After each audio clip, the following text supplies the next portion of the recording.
The Horrible Gamers podcast may contain content not suitable for all ages. Listener discretion is advised. Welcome to another episode of the Horrible Gamers podcast, recorded on March 28th, 2022. I get to be your host tonight again, the Mayo. Yes, me, Steve Williard. And with me, we got good old Gunny from the West Coast to Best Coast. Welcome, Gunny. Welcome. Hey, keep my gamer tag out your mouth, okay? Oh. Hi, guys. Hi. Easy there, Will Smith. Yo. Good thing we live Get across slapped. country. I might have gotten slapped there. Good thing I don't live in Ohio. What's going on, guys? And also we got the good old Ryan Gibb 8777 with us. Welcome, Ryan. Welcome. What's going on, everybody? Another episode of Horrible Gamers. Let's do this. Yeah. Where's Guys, Jesus?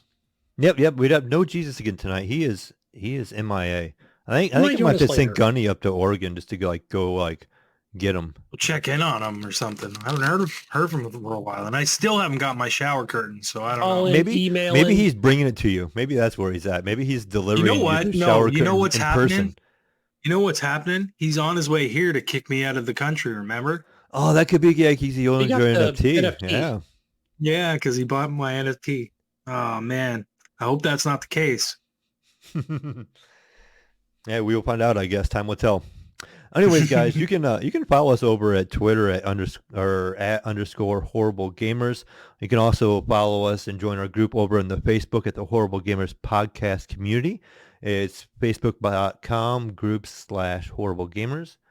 I also want to give a shout out to our Patreons. Them guys over there helping us out every week, supporting the show. Our Patreons are Leahy, the legend, or I can't talk today. Leahy, the legendary D, Good job. Jason Sams, Robert Noble, Sean Petrock, Chad, this Henley M guy, Who's that? Pork Chop Poo, Nipron, the best HGP host ever, And the Elden Ring God? Evan, Big Girls D Tanaka, Jonathan Titan D Hall, and the first HGP Patreon Bill, still even the biggest D Gardner II. Thank you guys. We Thank you, definitely guys. appreciate it. And also, support for the Horrible Gamers is also brought to you by Manscaped, who is the best in men's below-the-waist grooming. Manscaped offers precision engineering tools for the family jewels, Gunny. Manscaped's Yeah, I need- Performance Package, the ultimate men's hygiene bundle. Join over 4 million men worldwide who trust Manscaped with the exclusive offer for you, only for you, Ryan, 20% off and free worldwide shipping with the code, what was that, horrible? Or HGP20. HGP20 at manscaped.com. And as I said, the math is correct. That's about 8 million balls. That's a lot of balls. And I've been using that ball cream, and the ball cream, oh, that smells really good. You're not, like just that, eh? on my You're not balls. using I that on haven't your put it on face my either, are face, you? anything else. Yeah, I was just going to say.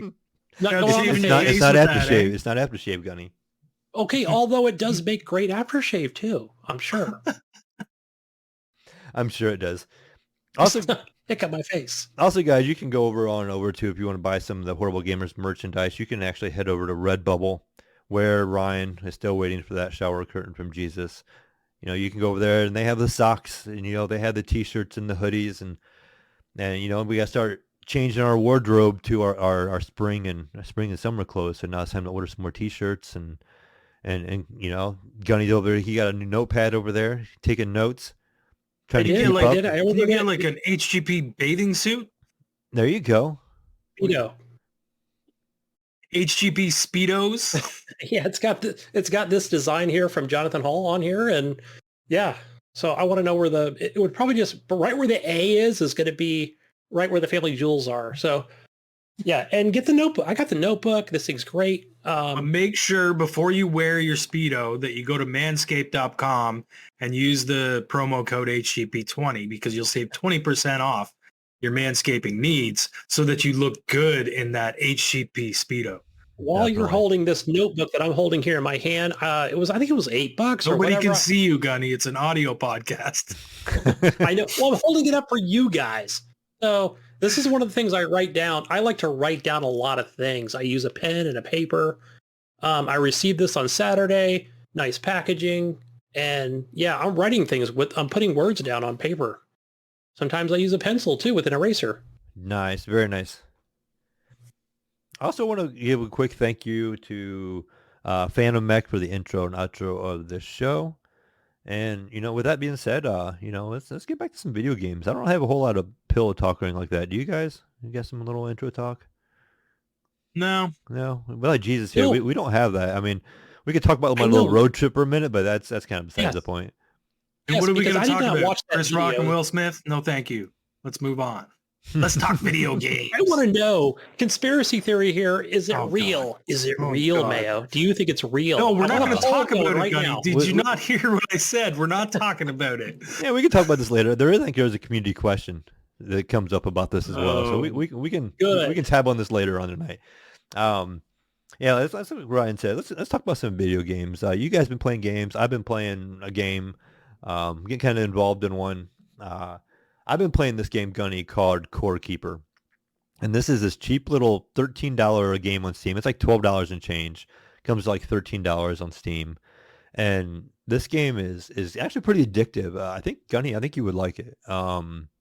So it's kind of a top-down kind of 16-bit, Super Nintendo era looking graphics. Nothing fancy. But this game is like a mix of like Stardew Valley, Terraria. It's like a mix of Minecraft and a little bit of like Valheim. And it just, I don't know, like you just kind of start off, it gives you actual little story at the beginning. You're like in this mining thing and you find this like crystal. And of course, when you find a crystal, the first thing you want to do is you go over and touch it, right? And when you go over and touch it, you get warped into this different world and you wake up and you're by yourself. And there's like this core that's like in front of you. And then there's like these 3 stone mounds kind of like around it. And they're missing like a gemstone in them. And basically what you're going to end up actually doing in this game is you got to start working your way around and you start finding some wood. So then you learn how, it's just like Minecraft. So you get some wood and you can craft a crafting table. Like, okay, now I can put this little crafting table down. And then it's like, okay, now you can make a pickaxe or a hoe or a sword, like, so you can start making that stuff out of wood. As you continue, like I made my pickaxe right away because you got to do your mining. So then the game is all about exploring and just finding more materials, continuing to grow. So, it's very much like Minecraft in that aspect, or Terraria, where like when you go out to explore, you find these areas and there's enemies kind of floating around and you can kill them and they give you XP and stuff, but you're basically out there looking for ore to, to stock up on so you can start upgrading to, I think the first upgrade was like, I want to say copper or something like that. It's like really, like a cheap metal. And so you start finding that and eventually later on, you can make a copper pickaxe, you got a copper sword, you can make armor. But the longer you do stuff with your character, you actually develop experience points. So you do have like a little skill tree. And you have points in mining, you have points in your fighting, you have points in your crafting, you have points in your gardening. Because that's another thing this game actually brings to you is you have to garden and find food because your character will actually get hungry. So like as you're going out in the world, whatever, doing your stuff, your character can get hungry. And if you don't find mushrooms or there was some kind of like weird plants that are growing, if you don't find those and eat those, you basically start to get hungry and you start losing health. You do less damage and you take more damage and all that kind of stuff. So you got to try to keep yourself fed. And then later on in the game, a little bit later, you find like 6 or 7 different items and you can actually find seeds for them. And you can basically build gardens and kind of have your own little garden going on and you're raising plants. And then you end up building a cauldron later on. You can turn around and mix these things together and make food. And they have all these perks and bonuses. It gives you extra damage, extra armor and stuff like that. And this game, you just continue to grow. So a lot like Minecraft there, a lot like Terraria there in that aspect as well. But what I did find out, like as I was exploring, this map is huge. I mean, it's just like, I've only covered a little section of it, and I kept wandering and wandering, and you can just like zoom way out, and it's just like everything's just super small. I'm like, holy cow, this thing's gonna take forever to like mine all the way across. Every once in a while, you find some opens that are kind of like pre-mined. You know, you come into a big open area, and you're like, oh, good, I don't have to like dig through all this stuff. But the one biome I found, it had clay and different materials in it, and this big giant worm thing comes flying by, and it like killed everything in its path, and well, it ended up being a boss. And it does a big circle around the area that you spawned in. I mean, it's a pretty wide circle, but that thing just loops around, and that's like the first boss you actually have to kill down the road here. And there's 4 bosses in the game, and each boss would drop a crystal for that crystal back at the beginning of the game where you spawn to get out of this world. So this game does actually have an end. So as you keep progressing, you can go take on these bosses and, get, all the crystals and get down to the end. But so far, I mean, I think I have maybe like 12 hours in, and I haven't been able to come close to like even want to attempt the first boss. I don't have a whole lot of points in my fighting yet. Like you can pick your skill sets as a character when you create your character. You can do like a fighter, a miner, a farmer, and just a couple other different categories, and they get some bonus perks in their skill tree to start off higher in that category. So I went with the mining one because I had a feeling, mining is kind of essential because you're always looking for more ores. So I became a little bit better miner early on, but it's a fun little game. Like I said, it's a mix of Stardew and Terraria. I would say the most. It's the same kind of graphics as Stardew, I would say. But is the combat similar? Yeah, the combat is just like when you go down in the dungeons in Stardew? Yeah, so it's basically like Stardew is more from the side view. Or not Stardew, but Terraria. Stardew's top down. Yeah, so this is kind of top at an angle. Side Yeah, it's from the side a little bit, just like a Stardew. And so you just swing your little sword, and whatever way you're facing, you swing the sword, and you're hitting the enemy. And you got to kind of like the slime. The first thing you come across is they jump at you. So you hit it, kind of back up, and it jumps. And you hit it again, and you start killing a couple of those, and you get some slime stuff, and you can actually use that to craft. And then, I kept progressing. So I ended up getting a really nice sword later on down the road. I am up to like an iron or I have a gold sword now, actually. And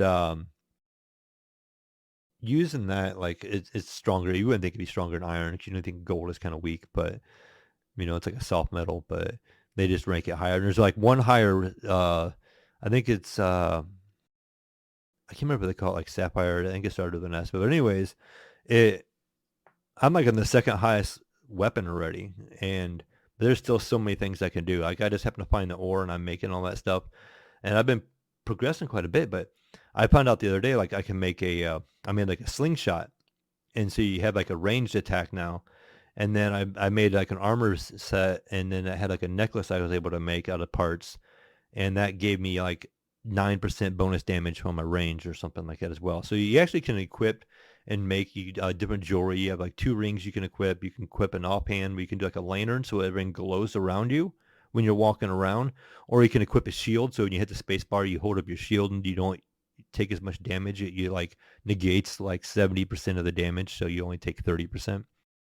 What's the difficulty like in this game? It's not that hard. Like it's very, casual. Now I would say like I have not attempted the boss because I got a feeling he would tear me up. I don't have enough health. Like I've seen the enemies that it kills. You're gonna go in there and find out you one hit him and he's dead. Yeah, no, yeah, I don't think that's gonna happen. But yeah, you should have done that 20 hours ago. Right. I did watch some YouTube videos. I wanted to see because I'm like, should I be fighting this guy by now, or how should I be doing this, or what level should I be at? Okay. And he went in there, and this guy had in the video like, it has like a health bar, and it has like little chunks in the health bar, and my guy has like maybe like 4 chunks on his health bar. This guy in the video I watched had like 50. And he was just standing in the worm and just like hacking away at it and just slaughtering it. And I'm like, yeah, I can't do that. I think it does 100 some damage, and I have 120 health, and it does like 100 some damage per hit. So he would pretty much 2-shot me. But even the enemies that kind of float around, there's like these enemies that have like these glowing eyes, and you can see them, and they're just wandering around. They're like a random villager type person, and they can shoot fireballs at you. They have magic and stuff, and they catch you on fire, and you take burn damage, and you keep burning and stuff. Even if you kill them, you can die. But the combat's pretty, like I said, it's fun. It's not nothing real difficult. You if you do die, you keep everything you had in your immediate inventory, but the stuff that was in your backpack basically is all left in your tombstone. And the map shows you where your tombstone is at, and you can actually go back and get your items. But the one time I ran into the problem is that big first boss is like a giant worm, and he makes a tunnel all the way around your area. So I just used that. That way I didn't have to mine, and I was running along the edge, and I was finding all this ore, but I would come across some random enemies, and I would just kind of wait and hide for the next time the big thing come back around, the big worm come back around, and it would just one-shot all those enemies too. And then he'd kill all the enemies, and I'd just keep on going. Well, one time I got caught out there by like the worm or stuff like that, and it like ran me over and killed me instantly. And all my gear was out there, and I couldn't get back to it. I kept dying every time I was trying to get back because it was way far away on the other side of the map. And I kept having to run all the way around, and then I'd run into something again, and then I'd end up dying. So then the good thing is it just leaves multiple tombstones, and they each have those items in it. It's not like an Elden Ring where you just... Not like Elden Ring, yeah. You've got one chance to go get it. Yeah, you have one chance to go get it. If you don't, that stuff's all gone. Because I had gold bars with me at the time because I didn't think about taking them out of my inventory, and I had iron bars and all that stuff. I'm like, I need to get back to my stuff. And I had all my food there. So like when I would run around, my character was getting hungry. So the one time I was trying to go get my stuff, he was like starving by the time I got to him. And then when I got all my stuff, I tried to eat real quick, and this thing I got attacked and I died again. So then I had to run all the way back down again. Then I stopped and gardened a bunch of food. Trying to get back to your body. I'm like, oh no. Then I spent probably an hour and a half one night trying to it was late. I was tired too, so I probably wasn't playing the best. But it kept me going. It was actually pretty entertaining. Like once I kind of started getting going in it, like 5 hours would pass, and I'm still just like, I should probably just shut this off and go to bed. It's like 4 or 5 o'clock in the morning on my day off, and I've been up for 24 hours already because I get up at 3 a.m. the day before. And I'm going, I should probably just go to bed, but, I might just do like one more thing here. Or, I want to go finish this and make this sword and be done. But it's a fun little game for $13. It's, I think it's sold, the thing that attracted me to it right away, an article popped up on my phone. It sold like 500,000 copies in the first couple of days.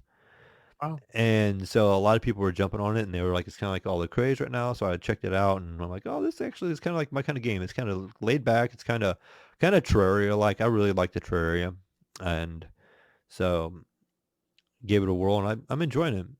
You can actually have multiple characters as well. So when you create a world, you can create multiple characters. You can bring any of them characters into that world. So I do have like a Mayo character, and I could make a Gunny if I wanted to and bring him into that world at like level 1 and level him up and then switch back to my main character and do some stuff with that one. And so that's kind of neat. Or I can, I guess eventually here you can actually play online with friends. You can have up to 8 people playing together on the same map. And there's even some crafting things. I figured out how to do stuff with electricity, and I have like an electric station now. And I can do stuff with electronics and stuff, and you can make a thing where you guys can all see the same map, and we can share the map and stuff. So that was kind of neat. So it's like I was gonna say it was like an early access, so just no multiplayer yet. It's early access, and it does have multiplayer now already. So like cool. So just on together. Steam, I don't see it on Xbox. So I'm not sure I think it's on Steam only. It's on PC only right now. But good game. Like I said, I pretty much sunk all my time. I think I have.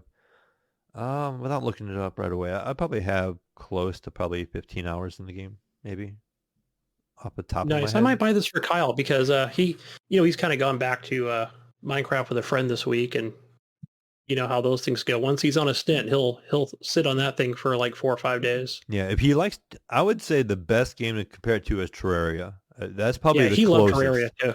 So that's something I could never get into, but if you like Terraria, this is a definite buy. Like it's probably just as good as Terraria.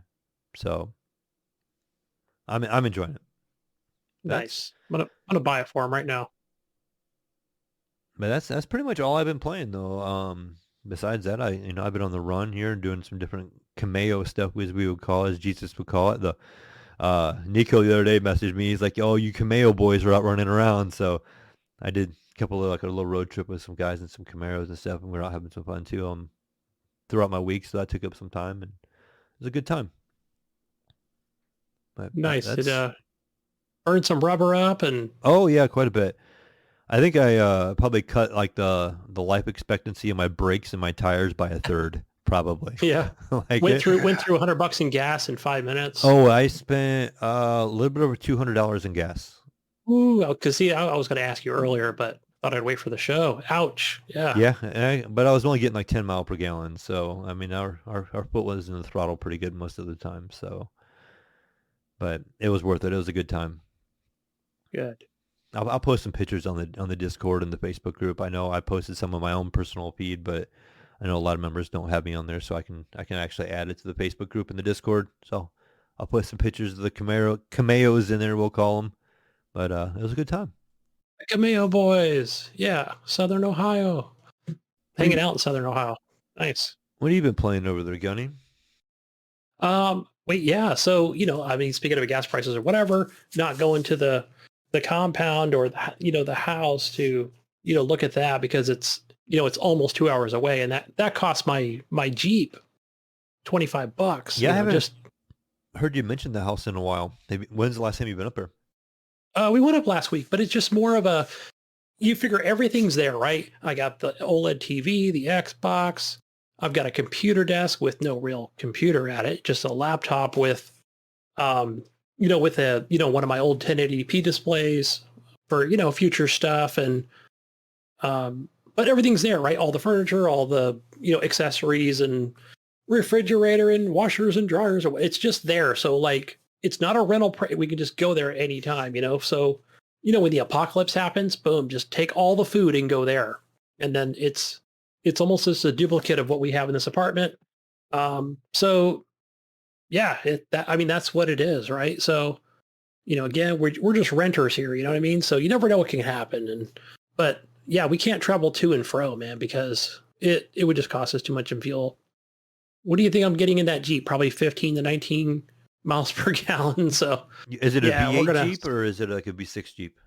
No, they're all sixes. So. Are they all sixes? I didn't know. And they're all fairly new, so I'm sure they get probably going up and over the mountains, probably anywhere from that 15 to 19. Yeah, you're probably not going to do the greatest.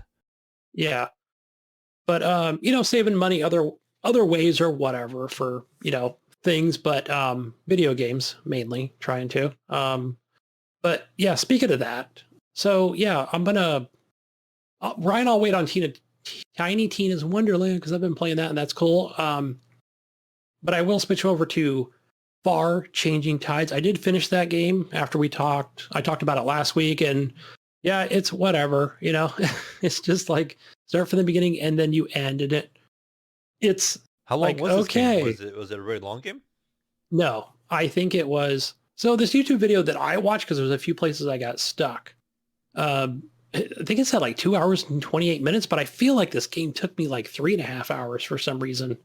But it might have just been like putting the game down or whatever and walking away. But yeah, it just consists of, being in a boat / submarine and getting from, like you can only see so far ahead of what's going to happen next, or you're trying to get under an iceberg, or, there's some obstruction where it's a puzzle and you need to, solve it before, moving along or whatever, but, or getting fuel for your vessel. But yeah, I don't know if and the music was okay.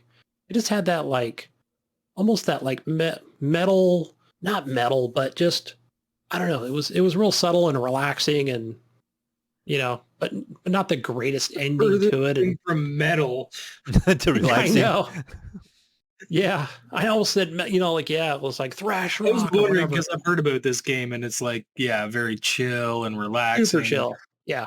And there's no dialogue. Kind of a little bit of like Spiritfarer where you're like driving a boat and just watching a story pretty much unfold. Yeah. But it almost reminded me of like, I guess it's supposed to be like, hey, this was an old civilization that it's now underwater. And, you see that when you can dive down and, compared to the last game, you can actually, swim faster and, and you're seeing shit that is now underwater that was like this industrial revolution, right? That now the earth is flooded almost, but yeah, but I mean, there's some parts to land that it just seems like maybe you're up in Canada. Who knows, man? You're just up there and walking on snow and the North Pole. I don't know. But yeah, it was okay. So besides that, I've been playing more Elden Ring. I think I played more of that last week, but yeah, I don't know what's basically just trying to play warrior class here with the big giant sword and just grinding away and, farming runes or whatever, but no real exploits. That's something I haven't done. And, I've just been, but compared to last week, Ryan, I will say I'm just able to go get that dragon that's down there by the water and, and just kill him within a minute, man, or whatever, get 1,000 points. Then I kind of run along. I go up to that hill now to where there's like 5 giants. You know what I'm talking about? There's like 5 giants up on that hill, and it's kind of like it's either like raining or super windy. It kind of reminds me of The Witcher 3. Mm-hmm. Yeah. It's got that same, weather to it. But anyway, so I'm able to just go over there, on my horse or whatever, or not. And just lay waste to those guys and just get 1,000 points off each of them and, and level up that way. But at the same time, I've been exploring as well. So yeah, but I've got that, that katana style type, weapon that has the bleed damage, but it doesn't do as much damage as the long sword or whatever it is that I'm using. So, because that's now at its max plus 3 or 4. So, yeah, but again, I haven't really taken on any real bosses that I've beaten. They kick my ass pretty quick, and buying more. What are they called? Are they just more? Whatever, they're the buffs or whatever. So your strong attack or whatever is more efficient. There's that vendor right there that can sell you those abilities. I think they're called. And sometimes you just pick up some of those. So not the Ashes of War. That's a little bit different. Something you bind to your weapon. And that could, again, that's just another additional buff to your weapon. So I'm learning a lot more about this game. I wish there was a guide or something that I can keep as a collector's edition, maybe reference, but yeah. Called YouTube. It's your YT vids. Yeah, it's my YT vids. I love those. So yeah. Yeah, just really enjoying the shit out of this game. What about you, Ryan? Were you played it at all this week? Nope, I gave up on that game. Did you really? See, I'm not quite there yet. I think, I think for me, because I mentioned it last week, or I might have mentioned in Discord, I was talking about how I'm conflicted about this game as far as like how I really feel about it, And I think I'm still at that point. I think what's really going to make or break it for me for this game to where I say, yeah, I'm kind of finished or whatever, got my money's worth. I'm done. I'm moving on to the next game. And I think that's going to be after that first or second boss, Yeah. I can't be bothered to put the time into the game that I need to put the time in order to, you know what I mean? Play that game. Yeah. That game asks a lot from you. You know what I mean? Like it really does. Yeah. And I can't, there's too many other games that I want to play that I would rather play than to focus on that. So that's kind of why I dropped it. I think it's a beautiful world, and don't get me wrong, like I'm not trying to tell anybody that they shouldn't be playing that game. If you enjoy it, like that's your thing, right?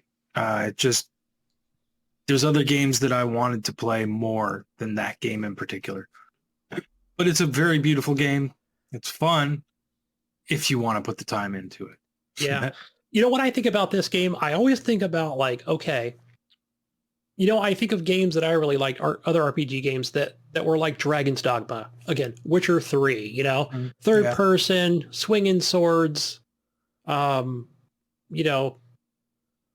just, our story. This one doesn't have a story. I mean, not a real true story that I know of. I mean, maybe there is, but, yeah, there's probably a YT vid out there of lore and things like that that I've seen. But man, I just really enjoy that. I think the combat really keeps me coming back. And, once in a while I'll go up to the gold guy on the horse and just try to whack him a few times to kind of see what happens before he crushes me. Go fight Margaret, and just watch him, rain down hell upon me. And yeah, it's just reminds me of how much of a weakling I am. And, and how good I've gotten too. Especially like where I feel like when I'm on that steed and, where I go to farm runes and whatever, legitimately, I think. And yeah, and I'm like, fuck, I'm getting so much better with this, while being on the horse and with this sword. And yeah, I'm only like drinking one potion or whatever. And boom, you kill everybody. You get your fourth potion back. And I'm like, yes, fucking just keeping me going. But yeah, well, I mean, I think I'll just continue to grind away at it. Not all day or play it for, I didn't play it all day. I was actually able to play some other stuff. But speaking of that, I did get back into a little bit of the Marvel Guardians of the Galaxy. I know it's on Xbox Game Pass, and this is something that we purchased, me and you, Ryan. And yeah, I thought, I'm just going to play this for a little bit today, but whatever. I ended up finishing up Lady Hellbringer Chapter 3 or Chapter 4, whichever one it was. And man, I'll tell you, like, one of the things that Jesus was talking about with this game is, like, yeah, the combat is a little, I want to say it's a little cheesy, right? It's not, it's a lot of pew, pew, pew and jumping in back, jumping up. I don't know. It's, you have your other characters, they're doing other abilities. You can have them do other things.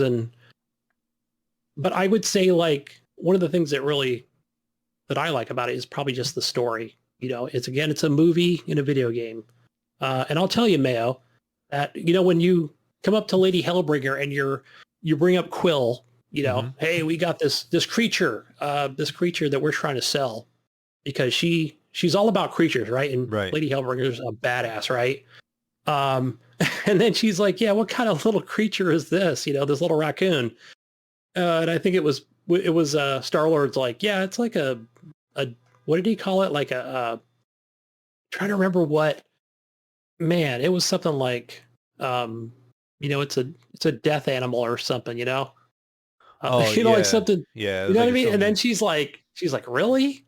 Are you serious? Right? This is really going to go to a collector, This thing's really like Wasn't dangerous or whatever. Didn't you have the option to like send in raccoon, or maybe like the llama, the llama or whatever it was, and you must have sent Rocket Raccoon, and he's like pretending to be a fierce creature. Is that what you would chose? Like, you can choose a different path right there, I think. Oh yeah, no. So, gosh, what was it? It wasn't the llama.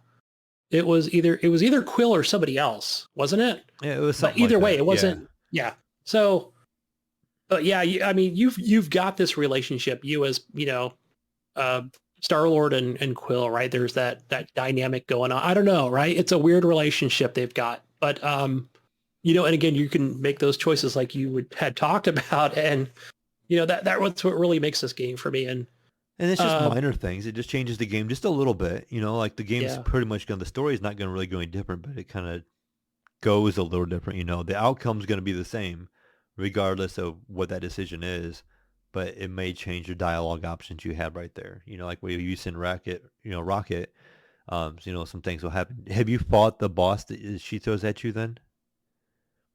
Have you got to that part yet? Yeah. Okay. That was a fun Yeah. fight. That was pretty much the first big fight you get. It was into. good. And that's when I felt like the game started kind of opening up and getting a little better for me personally. I think after that, you go to Nowhere. I can't remember if that's the name of the town, the city, or the planet. And that's where like the bars are at and all the people there, and they go there in the movie as well. That's where the collector is at. And so Right, that's who I'm going to meet right now. yeah, and then you run across some other people there, and it just kind of starts opening up a little more in there. And that's such a neat area. It's a really neat looking town. The lighting is really cool, and the atmosphere is really neat. It's really well done right there. I really enjoyed that part. And Yeah, you can like spend different yeah. money. Like you can spend your money just in FYI. You can come across these little machines, and you do what you wish, but it can change the outcome in your game.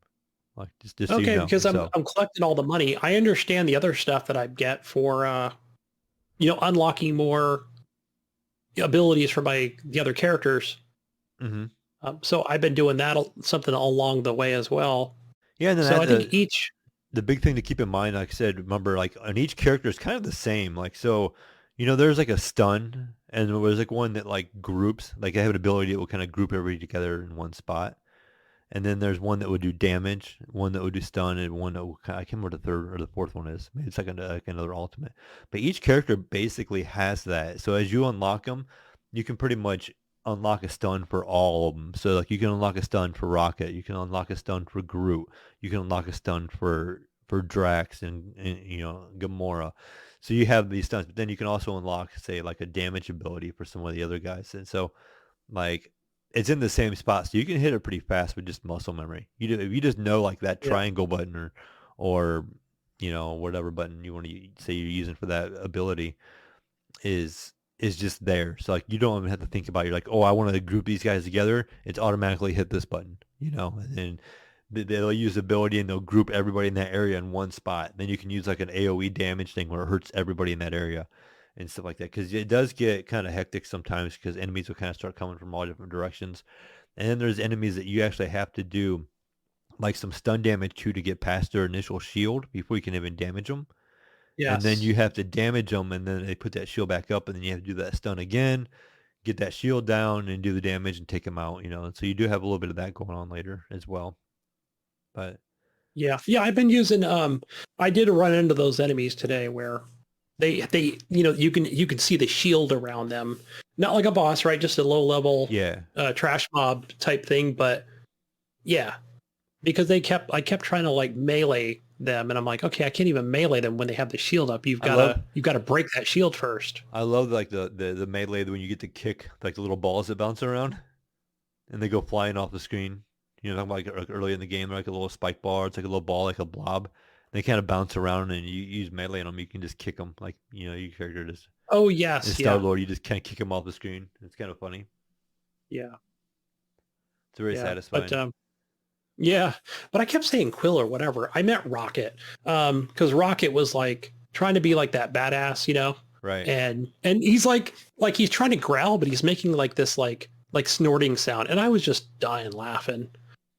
So I'm like, he's like, oh, humor in it. It keeps going. I mean, it's actually really entertaining. Like I said, I really enjoyed the story, and I mean, it did kind of start like at the end. I'm like, okay, I'm kind of done.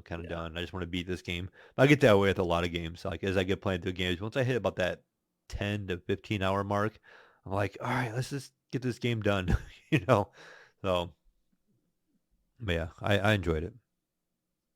Definitely worth playing on Game Pass. If you have access to Game Pass, definitely check it out. That's one of those games that really makes Game Pass worth it. I mean, and that's one of those AAA games. Now, people will complain there's a lot of indie games or a lot of budget type games in there. That's not there's one of bangers them. in there too. Yeah, that's a banger. Right? It's a good one. I mean, you can get lost in that game if you're in the mood. So I get that one, and everybody saves the world. Nobody saves the world. Nobody saves the world. Now you start to I saw like that Ryan. was trending on Steam, and I'm like, oh wait, I have that game. Yes, I have that on Game Pass. So another cool game. But what have you been playing, Ryan? Because I think we just had the one last game to talk about. I've been playing a bunch of Tunic, and that game's gorgeous and a lot of fun, and it's got a lot of throwback kind of to old timey gaming. But what I like to call this game is Elden Ring. Elden Ring. So yeah, I started this game. Because it's funny. Oh, you did, yeah. Well, okay, but I mean, when I started this game, I installed it and launched it. You start off on a little island. And there's like some steps you go up. Mm-hmm. I walked up those steps and something happened. I turned it off and I didn't get back to it. That's all. Oh, you gotta be kidding me! It has to be a record like of how little of a game I've ever played. Like I literally got into the game, walked up the very first set of steps I saw. You didn't even get a stick. You didn't even get a stick. I don't even have the stick yet. It was just so funny. Just something came up. I put it on my Xbox to play on my OLED. My son at the time was on my PC. He was here, And so I'm like, you know what? I'm going to install this and play it. And then something came up like right when it come time to play it. My dog did something. It was eating something. Yeah. I can't remember what it was. And then I stepped away from it. And then I didn't come back. And then the next day I did my road trip. And then the next day it was this and that, and going from there. So I kind of want to get back to it. I like the art style. It looked like it was really cool. I did put this on my OLED. It looked kind of neat. Yeah. And I wanted to check it out. So I'm curious to hear what your take on it is, what you've done so far, because I do want to dive into this game. It harkens back to a Zelda-ish game. And I say Elden Ring as a joke. It's not really that hard, but it is pretty, like, it can be tough at times. The combat can be really punishing. And it does have a day, like a cycle where if you cycle, you reset all your enemies, right? Like, look who's here. Look who's here. Oh my God. Just in time for the Wobbly Life Corner. Just in time. Yeah, we've been talking a lot of Wobbly Life on this show. Wait, he left. He's gone. He did leave our Discord call. Wait, he's coming back. Are you done talking about Wobbly Life? No, I'm actually talking about Tunic, but... Oh, okay, good. Yeah. I'll leave again. Yeah, all right. See you later. He quit the call.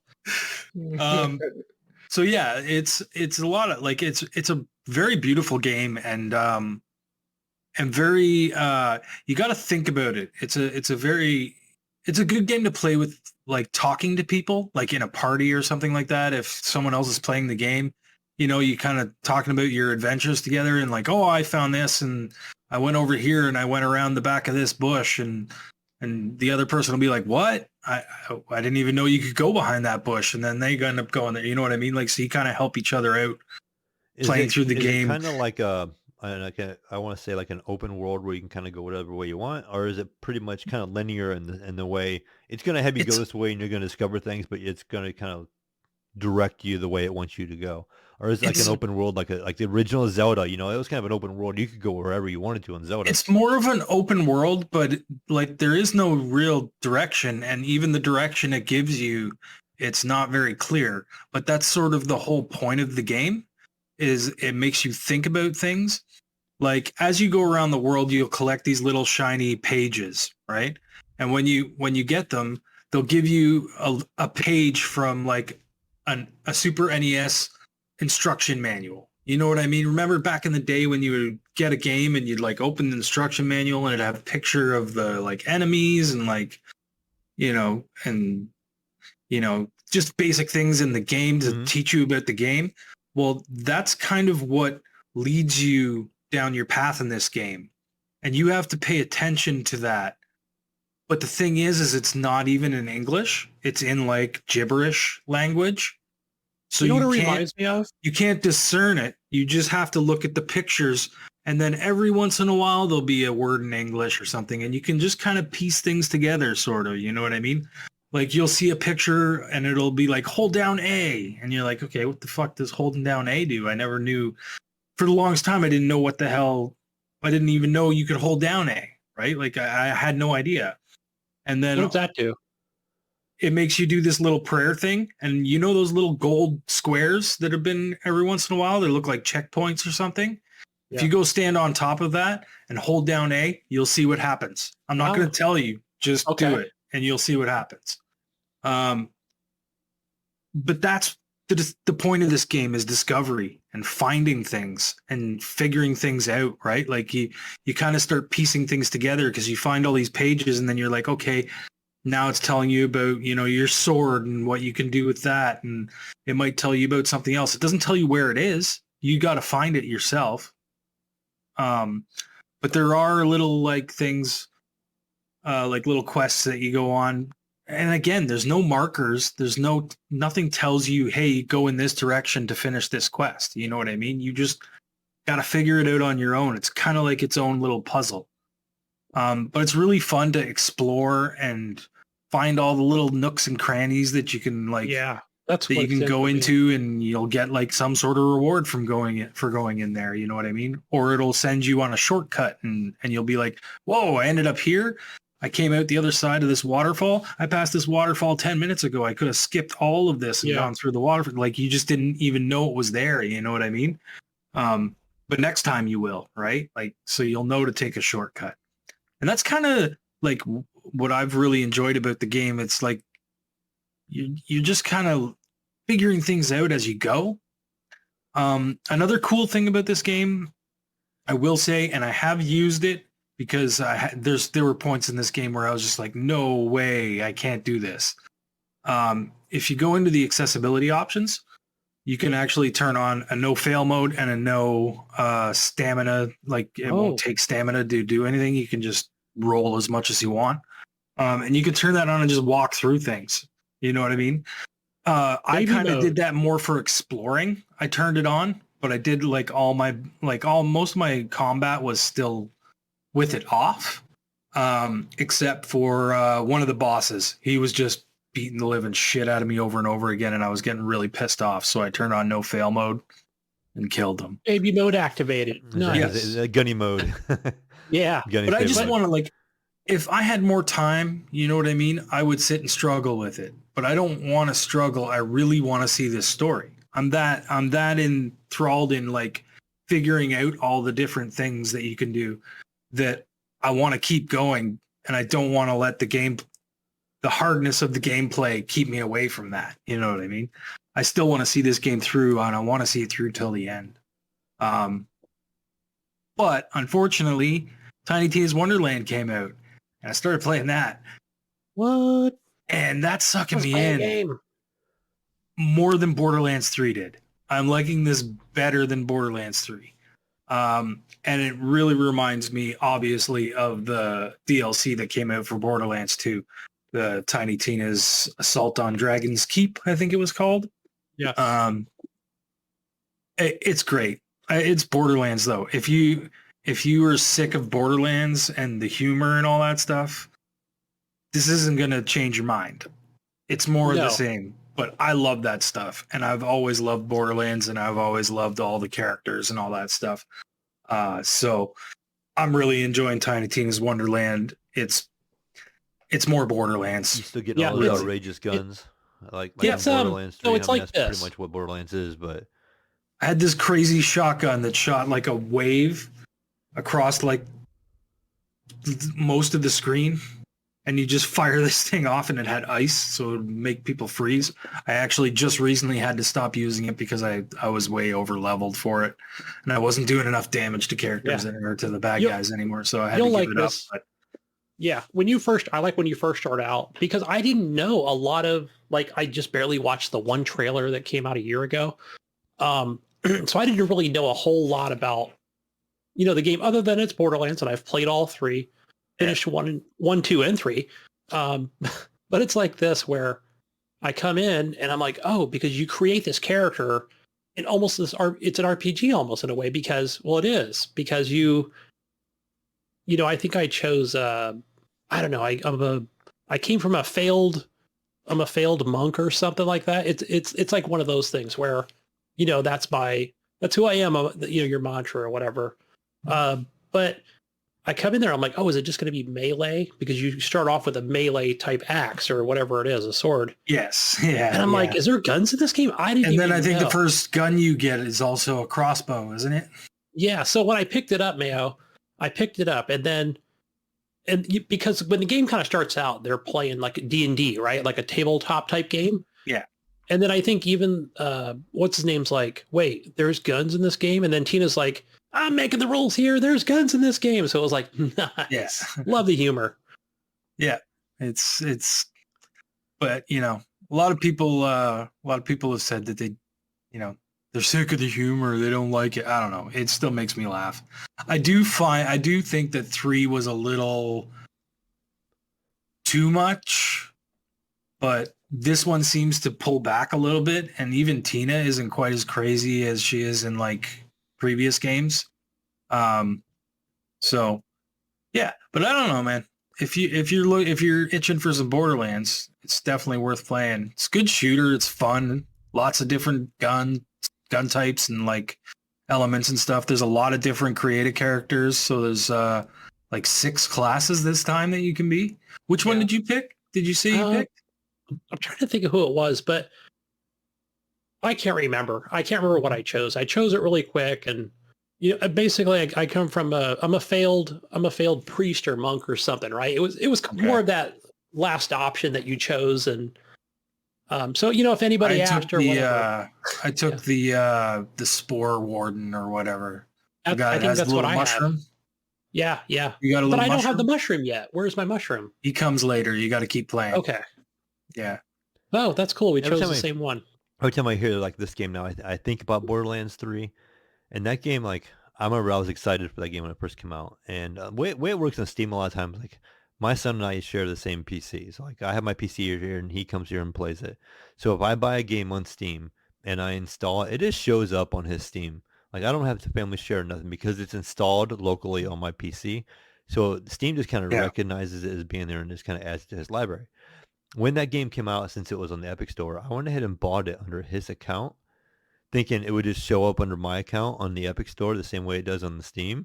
And it didn't. So I ended up buying it on his account, and I don't even know his password to log into it. So I played the game for a little bit initially, but like he changes his password all the time. So like I can't even log into it and play it now. And like, so basically it's on his account, and I refuse to buy the game over again. So maybe I'll eventually pick this one up. This would be my Borderlands 3. Grab it on like Xbox when it's on sale, like at Christmas or something, or in the summer. I'm so bad at like shooters on my Xbox with the controller though. Like I'd much rather play on the PC. I mean, it would look nice on the OLED and stuff, but I would play that with you, Mayo. That's why I was saying that.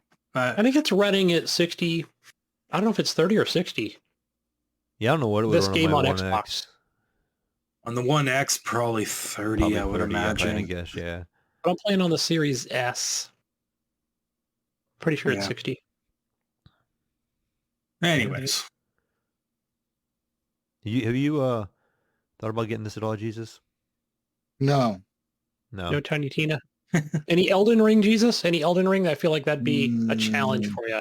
Not a challenge. It would just be something that you can play. Man, it's like Assassin's Creed, dude. I don't know if he'd be a Elden Ring kind of player. I don't know. I mean, he is like a samurai in Ghost of Tsushima type right, stuff. You can have a samurai build. I see Jesus being the ultimate wobbly life player. I think Jesus is gonna. Jesus, you play wobbly life. I dare you. You'll be addicted. Get an unstable class. I made that up, but still. Just walk up there, kind of drunk. Escort around. So, guys, Dragon. We have drunk Jesus here. Are you done talking about what you've been playing? No, I still got to talk about wobbly life.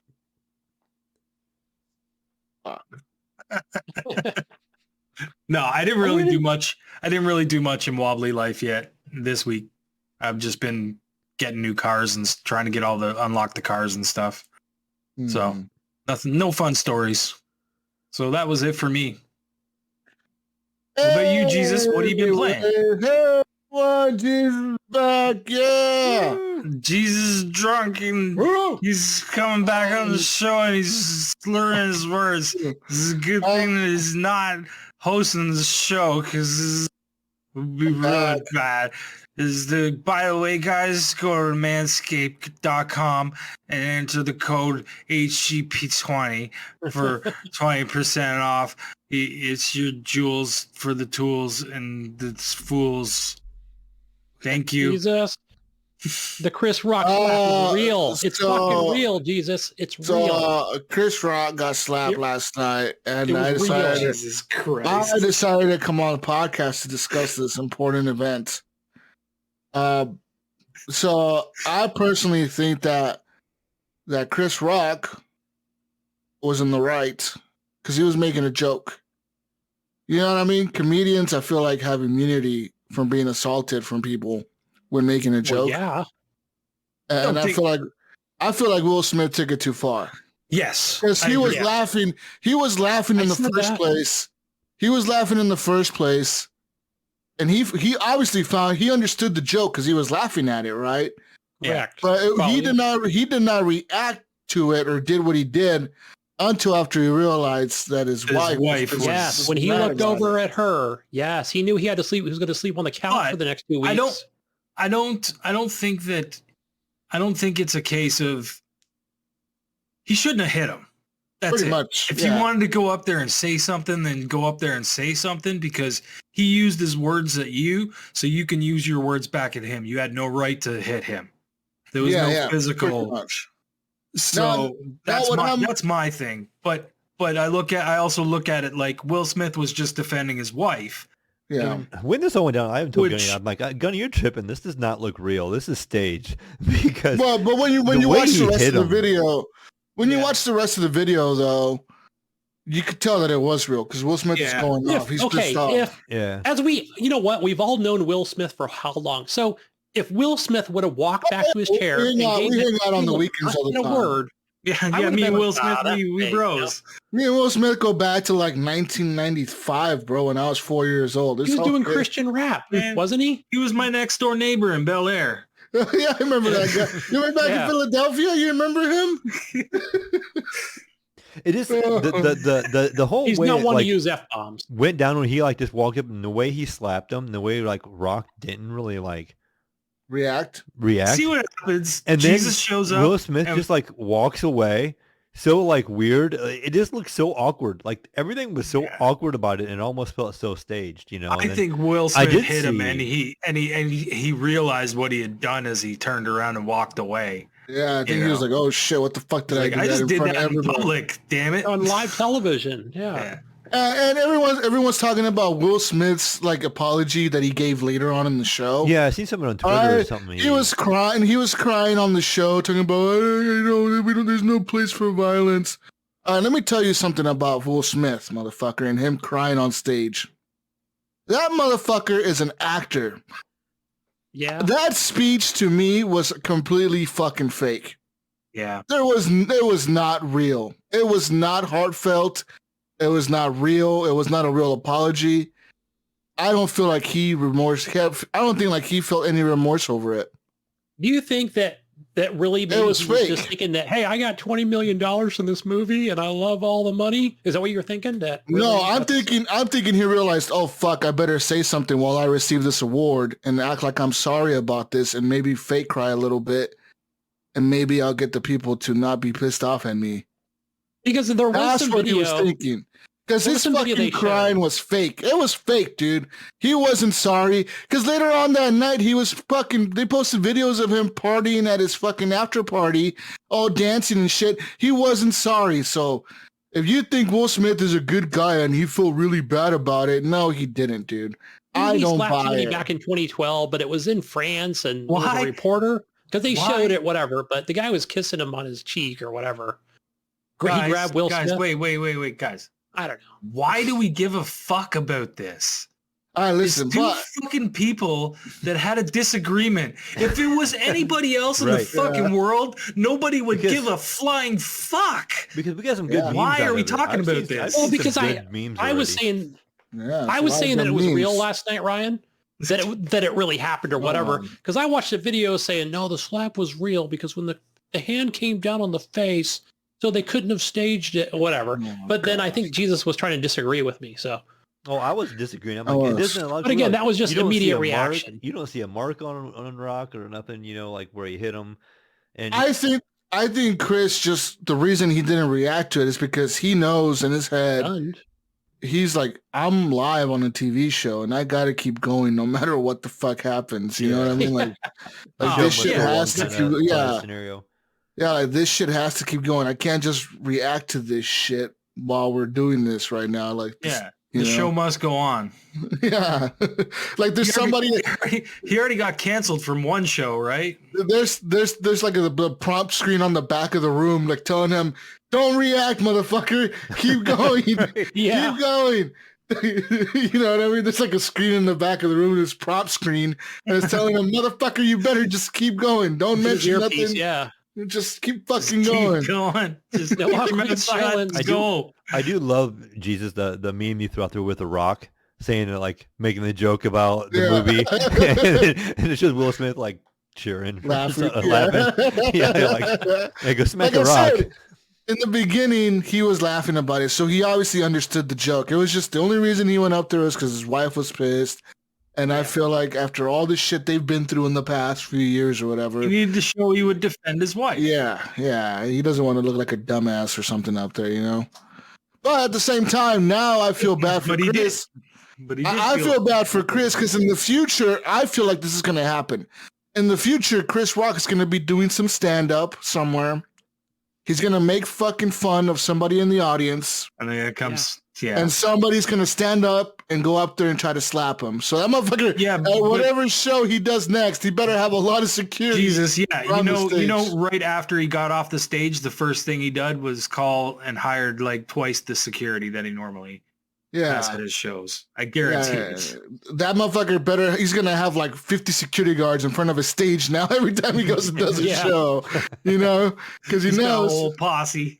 He knows he's a target now, you know, because people are going to want to do that to like mimic or whatever, Will Smith or whatever the fuck, you know. I hope it doesn't become a trend now that it happened. I hope like people don't just Going think on it's TikTok, okay. man. I hope people don't think it's okay to just go and attack fucking comedians, no matter No, where it's absolutely at. Dude, not. You know? Comedians are kind of like They're the kinda like- entertainer. They're they're there to kinda like, entertain you. If you don't like it, then leave. they're like the You know? court. They're like a jester for a king. Yeah. They're like the only ones allowed to make fun of the king and shit, you know. If anyone else makes fun of the king, they're gonna get their fucking head chopped off. But you know, this motherfucker is here to make fun of me. So I'm gonna let him make fun of me. You know what I mean? Yeah, they got like the right to do that. Anyways, I do think it was a little far. But I don't know, like, did he know? Did he know what was going on? I think he would. He's been an advocate for that before. Yeah. So, I mean, you know, it's kind of weird that he would even say something like that, you know, but Yeah, and I think some people- without at least saying like, hey, maybe going up to Will Smith before the show and saying, hey, I'm going to crack this joke. You know, are you okay with it? You know what I mean? Yeah. Yeah, I don't know. his emotions got the best of him. Yeah. It was a heated moment. Anyways, I've been playing some video games, guys. So I went back this week, and I've been playing some more Ready or Not in the last few weeks. Been playing some more Ready or Not. So now they've added a new update to the game where the crackheads, they now have knives. Oh, nice. And they run at you with the knife. Oh, geez. You know, and then they That's can all we stab you. Crackhead is a knife, the last thing I need. The crazy part about the knife thing is that now that they have knives, sometimes it's hard to tell that they're coming at you with a knife or not. Because before, you know, the civilians would sometimes sort of run away from you, and sometimes they would run towards you and like kind of like run past you, you know, as you're telling them to put their hands up, they just run past you. But now they carry knives sometimes, and you got to keep a lookout in their hands to make sure there's nothing in their hand that they're You trying don't to want to stab get you shanked with. from behind, right? Yeah. And and they've also they did some updates to the game where they fixed the penalties for like killing people that are surrendering, and then they decide to come at you once they're surrendering. Because that does happen sometimes where the enemy will be giving up and they're about to get down on their knees and put their hands up, and all of a sudden they kind of just like change their mind and they come at you like with a gun or something. Now, you can kill those people without being penalized for killing those people. Before, you would kill them, and it would like say like unauthorized use of force or something or whatever when you shot those people. Now you don't get a penalty for that. So they've kind of fixed things, you know. They've also fixed situations where if you kill a civilian that was not surrendering right away, and they kind of run at you, and you were telling them to put their hands up, you can now sort of shoot those people. Because it's sort of justified almost, you know what I mean? Because they were running at you, you're in a tense situation or whatever. Right. So they kind of like, they're becoming a little bit more lenient and more realistic on the reactions of the enemies and your actions towards them, you know? Like they're being a little bit more realistic, I guess, as to what a real cop would do, you know? But there's still some bug fixes and stuff they got to do to the game. But the game is great, man. I fucking love that game. That game is dope as shit. If you haven't played Ready or Not, I suggest you do. I was thinking about that game, and they should come out with like a VR version of that game. That That would be really that would cool, be, I think. be pretty cool. And it seems like it'd be easy to do. They could almost take like the model of like Pablo or what it was, Pavlov. It would play a lot like that, I would think. You know what I mean? Or No, yeah, I agree. It would play a lot like that. Or for, like, just copy Firewatch. What was it called? Not Firewatch. Fire Hour or something. Fire Zero. Oh, that was the one on PlayStation. Yeah. wow. Firewall. Is it Firewall 0 Hour? Fire, Something like that. Yeah. Yeah. Fire something. That was a good game on the PSVR. I knew there was a fire and a zero. I forgot Fire about the wall, game. though. Fire game PSVR. So I'm looking up. Oh, yeah, Firewall 0 Hour. Okay. There you go. Yeah, I knew there was a fire somewhere in the name. Okay. But yeah, they could just copy that and bring it over to the PC, or just even bring that game to the PC and add a cop component to it. But yeah, so that game, I'm playing the shit out of it. Play some more Battlefield 2042. No, I will say this about Battlefield 2042. I'm kind of over it. I'm kind of done with it. This last time that I went to it, I played it, and pretty much what happened, there's a bug that was reintroduced into the game. So the last patch that I played was the one where they finally updated the scoreboard to make it look like kind of like the classic scoreboard. Damn, remember you talked about that right at launch? Yeah, like the scoreboard was all weird. It was squad based, and it wasn't kill based. It was like point based or some shit. Well, they kind of fixed it now to where they show your points, kind of like classic scoreboard of Battlefield, where your points, how many kills, how many deaths, etc. It's not squad split up by squad or whatever. You can still see where your squad ranks, but you see yourself in the leaderboard of the match or whatever. But the bug that they introduced was the bug that I had in the beginning of the game, which was the remapping bug, where like you know how you could try to remap your controller buttons on your whatever controller you're using to be able to fly helicopters or jets or planes. Now the key bindings got reset. So every time I would throttle up on my helicopter or my jet, I would press the right trigger, and right trigger for some fucking reason in the game on the PC, the right trigger is set to chat.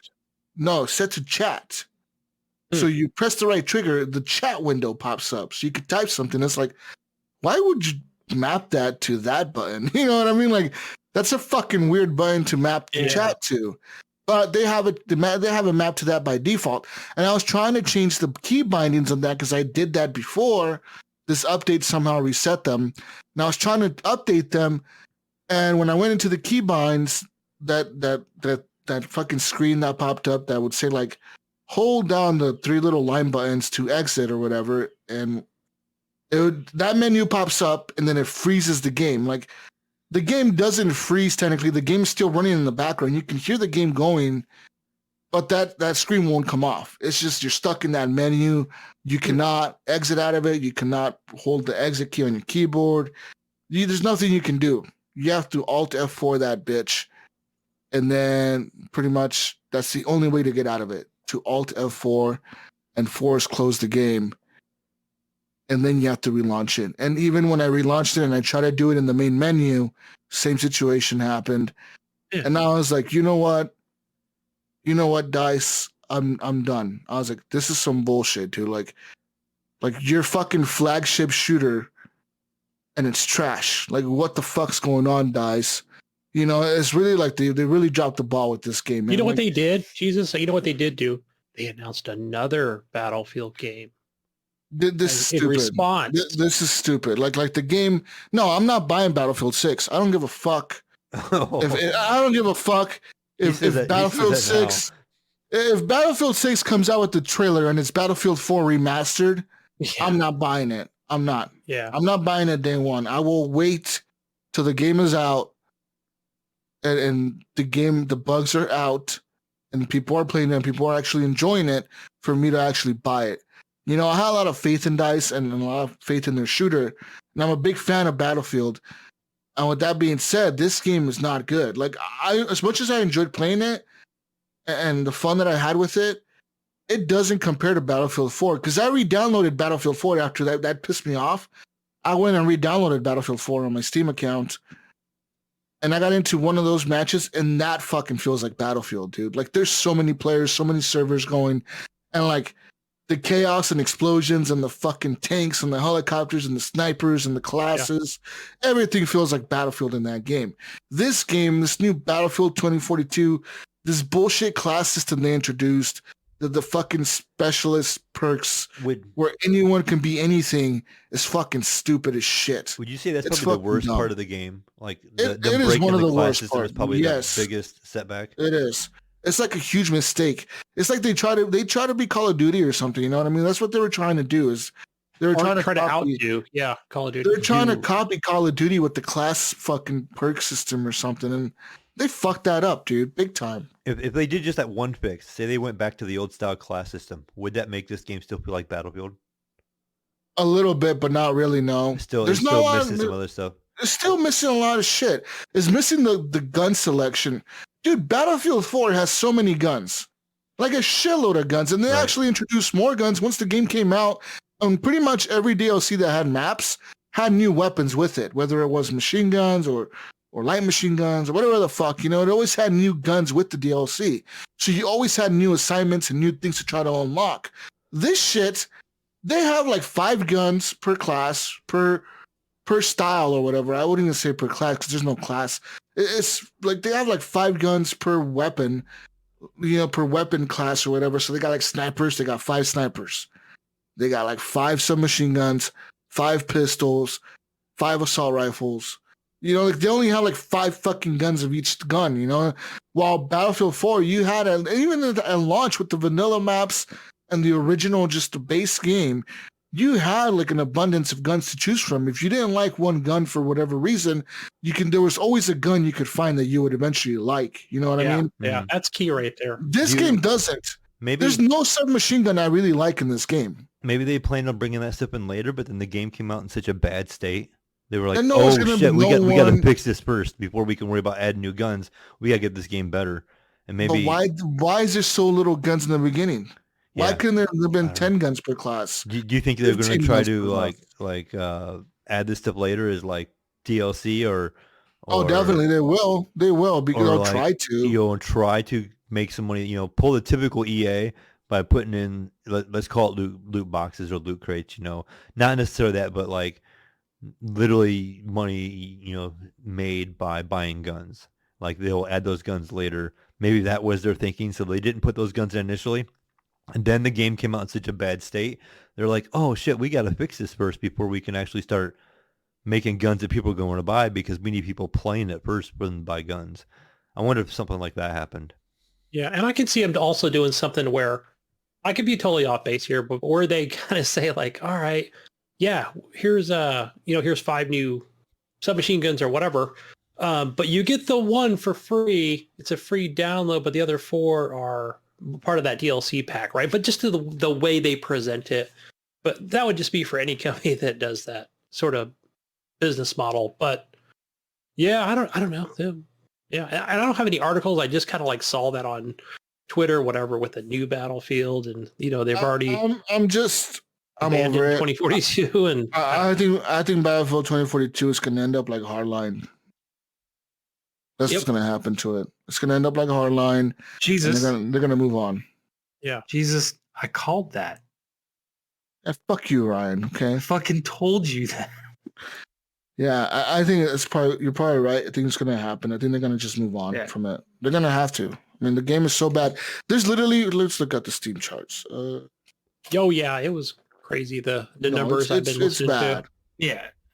It was like 300 people last week or some 3,000 or I don't know. It was so low. So right now there's 1,700 players on Steam playing this game.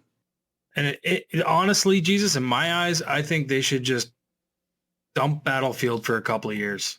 Just dump it and then let people miss it and want it back. I don't know, and Jesus. then, I'm hearing a trend over here. Build an amazing game. You know what I mean? This is coming from a guy that doesn't like Battlefield or Call of Duty. Yeah, last time he's on there, he's like, dump Call of Duty, dump Cody. Now he's on your dump Battlefield, dump Battlefield. Listen to this guy over here, Jesus. You can take that. Dump Wobbly Life. No way, man. That's what DICE should do. They should make Wobbly Life too. Listen.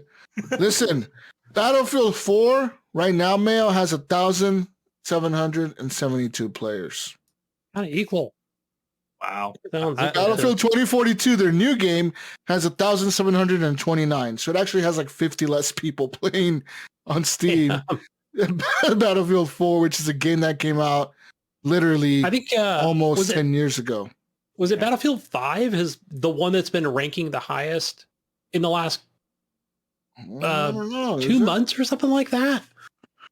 Like, I guess as a look it up. trend over the last, I don't know. It's like average. Battlefield 5 right now has 3,821 Yeah, players. that one's been trending like you wouldn't believe. But, Yeah, but so for me it's- so personally, it's I had equal obvious- fun in Battlefield 1 and 5. It's obvious that they fucked that up. Battlefield 1, as shitty as it was, World War I game, it was kind of fun. They did have destruction and shit in it. Yeah. Battlefield 5, same thing. It was still kind of a fun game, This one, though, they fucked it up. They dropped the ball big time. They were trying to beat Call of Duty, and they fucked up, and no one's playing it. No one gives a fuck about that one mode they introduced. What's it called? Like, the hazard zone mode. No one fucking. I've played that like twice.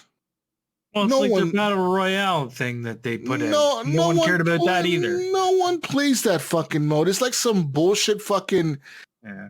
It's like a battle royale with squads, but like really small and really annoying and fucking stupid, and no one likes it. I've never heard anyone on a podcast discuss, hey, I played Battlefield Hard Zone or whatever the fuck it's called, Hazard Zone mode, and it was amazing. Best like it's okay at best. It's not incredible at all. Like, it's not Battlefield, man. It doesn't feel like it.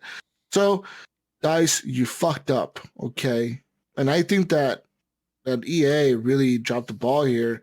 And I think that they're treating DICE like it's not their premier shooter anymore. Like, it's not their premier studio for making shooters anymore.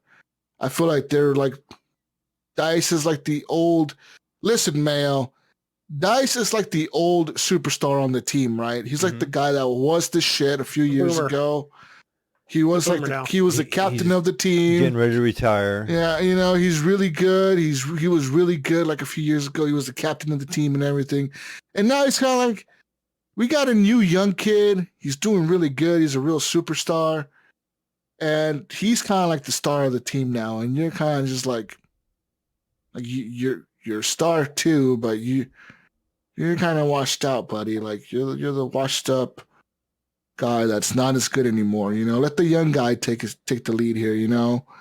Let the young one do it, Gunny. Let the young guy do it, okay? And that's what Apex is. All right. Yeah. All right. Apex came in. Black. Apex Legends came in, and they're like, "Yeah, motherfucker! Look at all the money we print for EA, you son of a bitch! Yeah. Yeah, look Right. at this. Fuck Battlefield. Yeah, Apex fuck you, Battlefield. And Can then you they even put can the you? little Battlefield mode in Apex, kind of like. Hey, you want us to make you money, EA? Let's drop a skin for this fucking stupid character.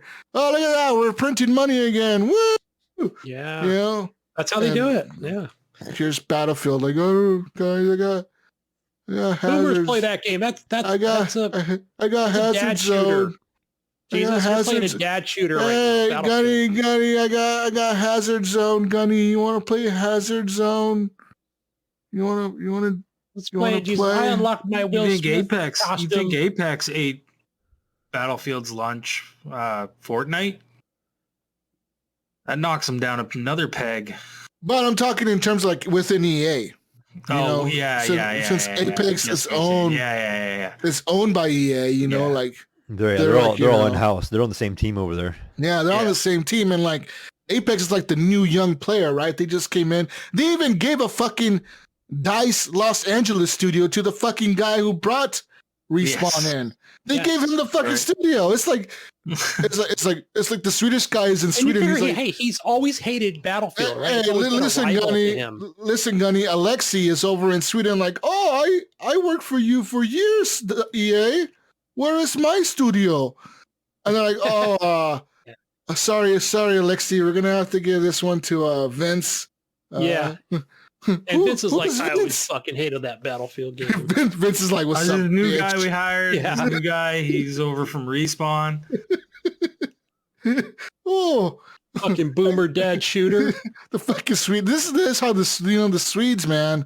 This is why they end up making the stupid fucking simulator games, because they probably are quitting DICE. And they're like, I'm gonna go take my expertise and make a mowing simulator game. Mowing game, yes. And that's They what play they in make the all. cloud.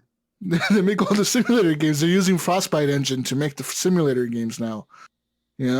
Fuck, because EA is over here giving new guy Vince the fucking keys to the kingdom. Yeah. When they've been fucking working their asses off for the last 20 years and they can't get nothing. I could say though that a Frostbite mower simulator game. Oh man, them graphics would be good. Yeah, they do good at that Frostbite engine. Those grass the blades particles would be amazing. Oh yeah, they'd fly through the air. You see the blades on the grass right there? Yeah, all those blades of grass just Digital flying. Foundry would have a we call that field day with that. Blade Tech. The new Blade Tech inside the Frostbite engine. Yeah. But so I don't know. Hopefully EA does something about it and fixes it. I mean, I feel like at this point they've lost a lot of goodwill. I know a lot of people that are Battlefield fans that have actually refunded the game completely, and Steam actually gave them a full refund even after they played over like 40 hours of the game. Like Steam actually just said like okay, fuck it, we played. Yeah, this game sucks. Here's your money back, bro. Yeah, Gabe was like, we don't want people playing this game over here. Gabe actually felt bad. He's like, fuck, okay, let me pull out my wallet. How much did he pay for this? Right. Fuck, $80. Okay, just charge it to my card. Just give him back his money, please. You know what I mean? Like fuck, dude. Like it's coins with you. It's bad. It's fucking bad. Anyways, besides Battlefield and all that, I play a little bit more of diplomacy. It's not an option. I was going to ask now, you about this game, fuck, man, I'm stuck on the campaign level number 2. That's where you got to when I was watching that one night. That's where I got to when you were watching that. I'm fucking stuck. It is really, really, really, really, really, really, really fucking hard. This game is insanely difficult, dude. Like, there's so many enemies, Mayo, on the screen, and they introduced like a new bad guy in the second level. So like, in the first level, the bad guys were kind of like the little peasants that like were just and you had like the little zombies too, right? Like you have little zombies that would come in. Little zombies only occur if your characters die and your gravekeeper, if your gravekeeper guy doesn't bury them. Which there's multiple reasons why he doesn't bury them. One, they're outside of his range of like because you could set a range of how far your workers work coverage, right? Like how far they work. So like your tree cutters, your people, you set a range how far they can walk out and grab shit. But sometimes where your soldiers will mostly die at is at the edges when you're going to attack the camps of the enemies. Now, say I send an army of like 50 people over there, Mayo, and they all die. Well, obviously there's still enemies alive though, right? Because they killed all my guys. So when the gravekeeper, right? So the gravekeeper starts running out there, but he gets out there and he's getting attacked by the fucking bad guys. So all he does is run back, and then he'll try running again out there because it's just like the AI is pretty dumb. Like he'll just try to go back out there again, and then he comes running back. And he's like, "Screw this! I'm coming back. I ain't doing that." Yeah, and then he goes back out there again. Then it's like a loop. You just see him running back and forth, trying to get out there. But hopefully someone showed up and killed that guy. I'm going back again. Yeah. So, but in this level, they've also introduced new enemies, Mel. So they introduced this big troll guy who is a taller looking character than the other ones. He's like a big dude. And he's like he looks like a troll almost, like a big troll guy or something. And he carries his big club with him.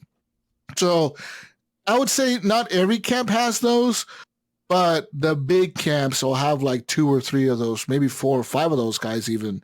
They've also introduced catapults on the enemy side. So the enemies have catapults, like they actually have those big catapult system things. Those catapults are messing them up against them. So yeah, so imagine they have more than one, Mail. They have like 6 or 7 or 8 of them. And they have them scattered around the map. So if you don't take them out before the final wave, and they're all coming at your castle from different directions, those catapults play a big role in fucking up your walls. So they have those guys as well. And but I also learned in this one how to like level up my barracks to a barrack level 2.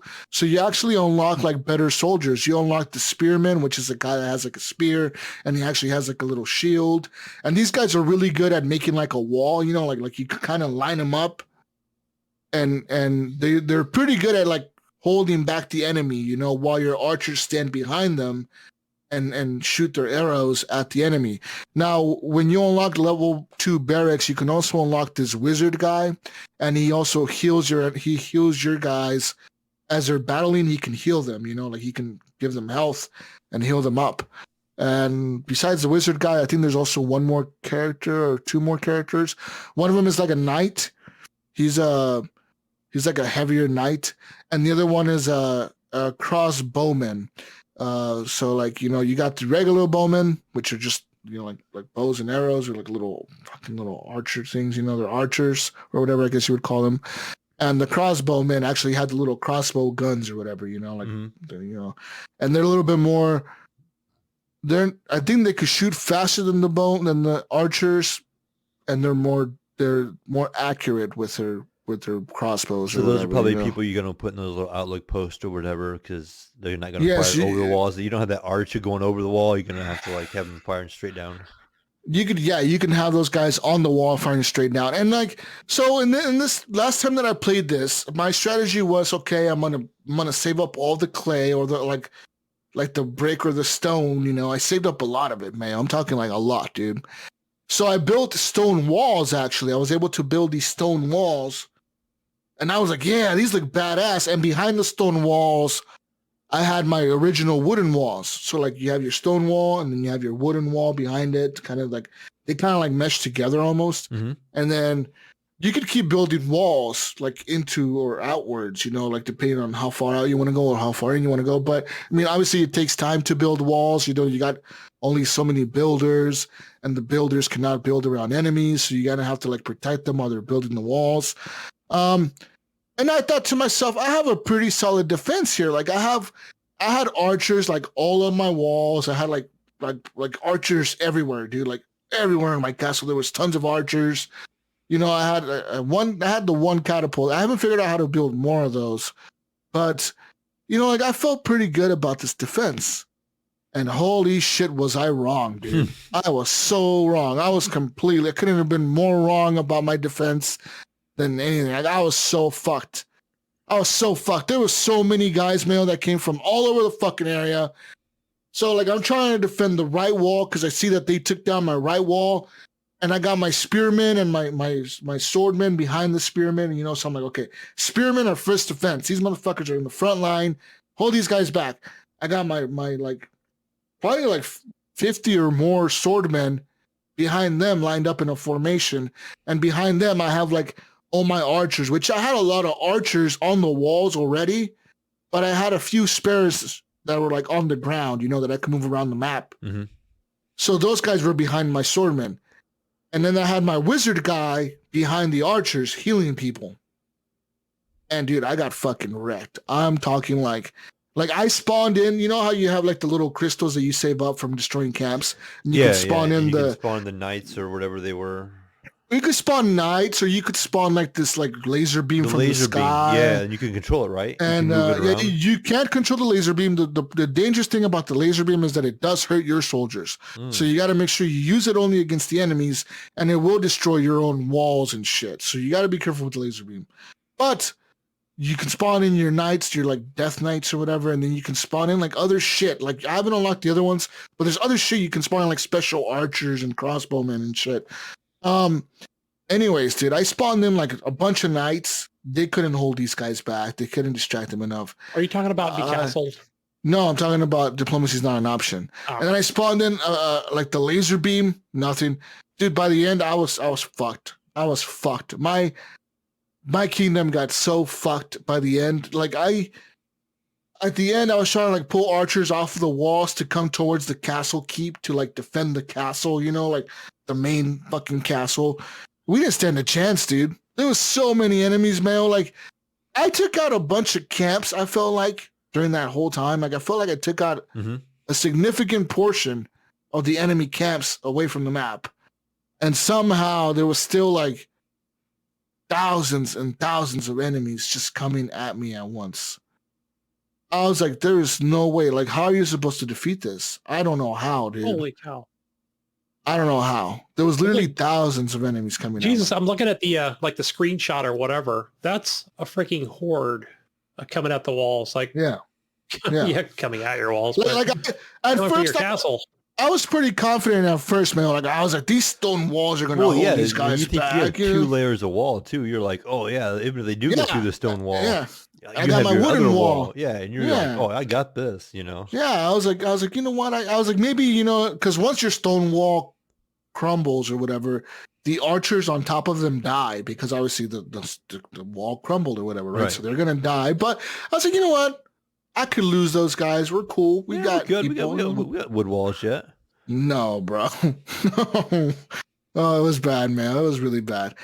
It was so bad. We fucked up. So I got to figure out a strategy for this game. So in the second level, you also get an option, Mayo, to play in the beginning of the match. Like it does the cutscene or whatever. Like it shows the intros, like, you know, the cutscene or whatever. Like it talks about whatever. And then it gives you the option to start the match and you can fight for the king, or you could turn against the king and fight with the peasants against the king. Now, I don't know how that plays out.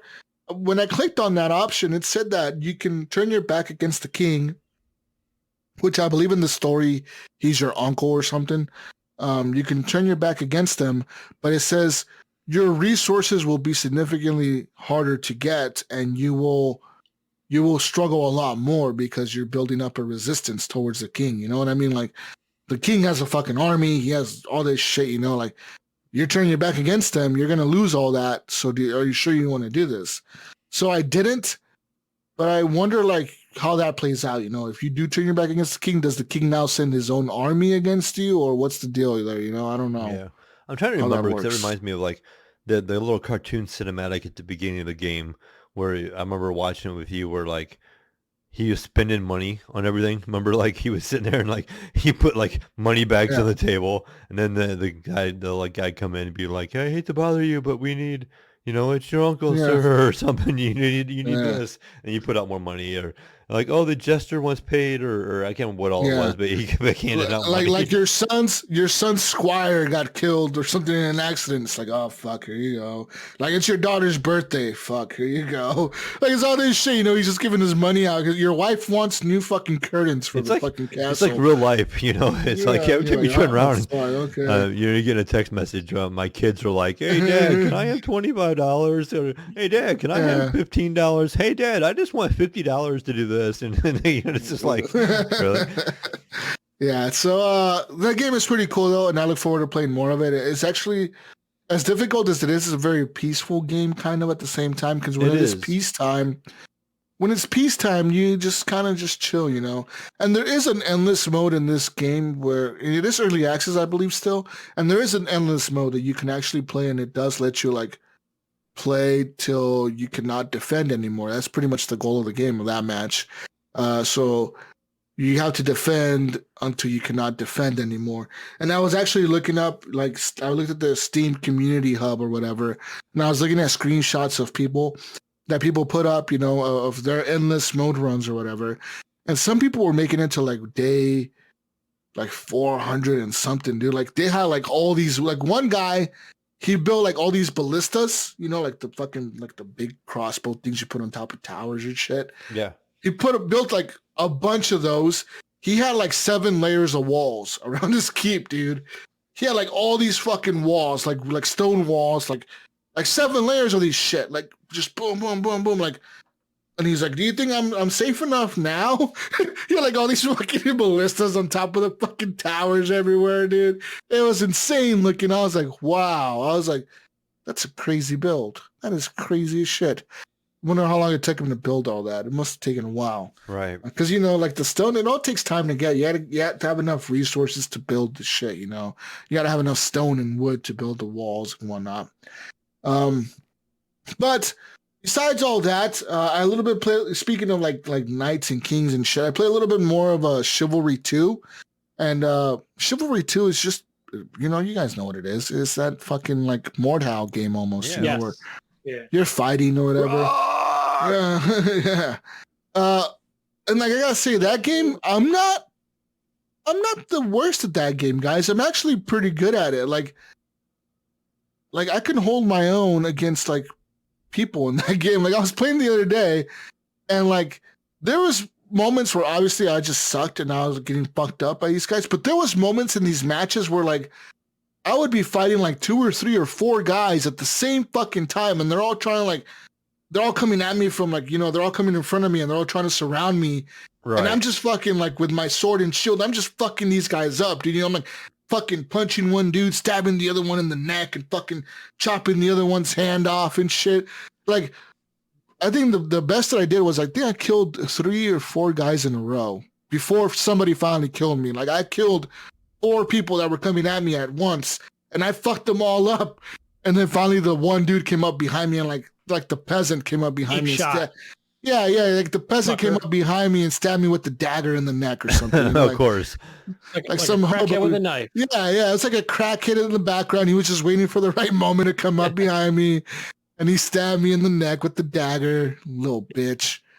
And yeah, it was fun though, man. Like that game is so cool and so epic sometimes. Like it's just fun as shit. The community is kind of weird.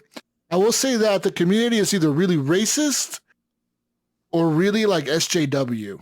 There's like a polarizing opposites, like depending on the lobby you end up in.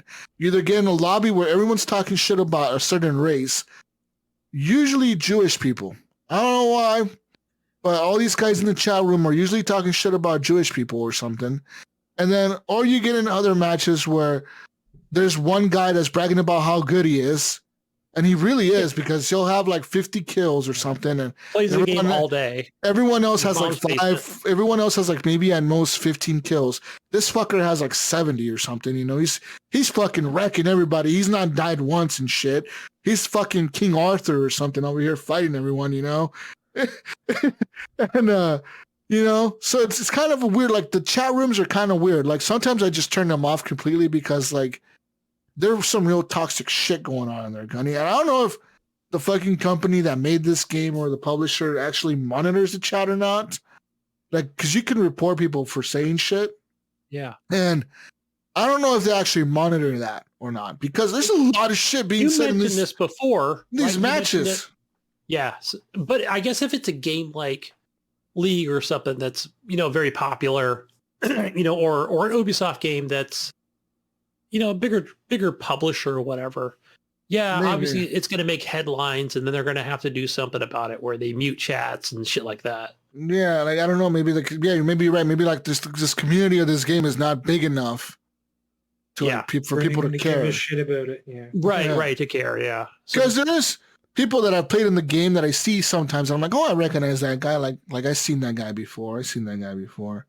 I've seen that other guy before. I've seen his name before. Like I recognize these people. And sometimes people recognize me. They're like, oh, there's Jesus Walkslot. I'm like, hi. What's up, dude? Like, what's up, dude? Like, what's up, dude? I was playing with you the other day or whatever. Like, how's it going? I'm like, what the fuck? Like, this is weird. Like, smaller niche community. Yeah. Like people know each other. Like, it's really bizarre. Like Jonathan and the Titan Hall crew. Yeah, right. Yeah. Jonathan Hall and his 7 buddies that are still playing Titanfall. So I played all that. I was gonna download Fortnite because they did introduce that new no build mode. Yeah, and I really am intrigued by that. Like that's the one turnoff for me of Fortnite is the build. I don't want to. Same here. I don't want to build shit. It's so weird to me. You go and walk. Watching my son play this game, being really good at Fortnite and the building and just him tearing through that game. Like, he stepped away, moved on to Valorant and stuff, but he does go back to it every once in a while. And he does like these lobbies where it's like, they do like teams. It's not like, it's just a lobby. It's like just one big room and they all start in a corner and they all start building. They just start picking and try to kill each other. And they get points for like how far they make it. And then they start another round, and it keeps going. And they win a lot of those, but it's just like a build battle. I mean, all is build. And he's such a good builder and stuff in that game. And I can't even keep track of what he does. Like, I can't even fathom half the stuff he's even doing in that game. And then he's like, oh, yeah, the game is so he's like, it's so bad sometimes because when they took away the building, it's like it's so like different. Like the game changed so much, and he's like, now it's like you have to be like situationally aware. You can't just build to get yourself out of situations. Now it's just like a kind of like a shooter again, you know. And he's You gotta like, think about going out to the he's like, middle it's of so the much field. different. And you need a better skill so, set now. Yeah, as a shooter. and he does So say they have like a rank mode that you can keep the building, you know, like the They one do, mode they does. do. So Yeah, so like from what I read is that they plan to keep the no build modes and the build modes separate from each other, but they will both still be there. I personally think that eventually the no build mode will overtake the amount of players, Yeah, more and people will play it. Yeah. more people will be playing the well, it's no build easier mode. to get into I mean, for people. maybe- I reason- think what do you it's going to get a new Younger audience. demographic will take over the building mode, or maybe that 20 and under or something will take the build mode over no build. I don't know. I'm just curious on, you know, what the demographics older, would be. older crowds don't want to build. I don't want to build. I know a lot of people that play Warzone because they don't want to fucking build in Fortnite. But now that Fortnite doesn't have that mode, it makes Fortnite more accessible for people like me and people like older, like you, Gunny. You know, Yeah, those it would old be- people. You know, I have more of an interest in the jumping game into that because they game- do have so many cool skins and unique characters. You know, Yeah. you have Spider-Man.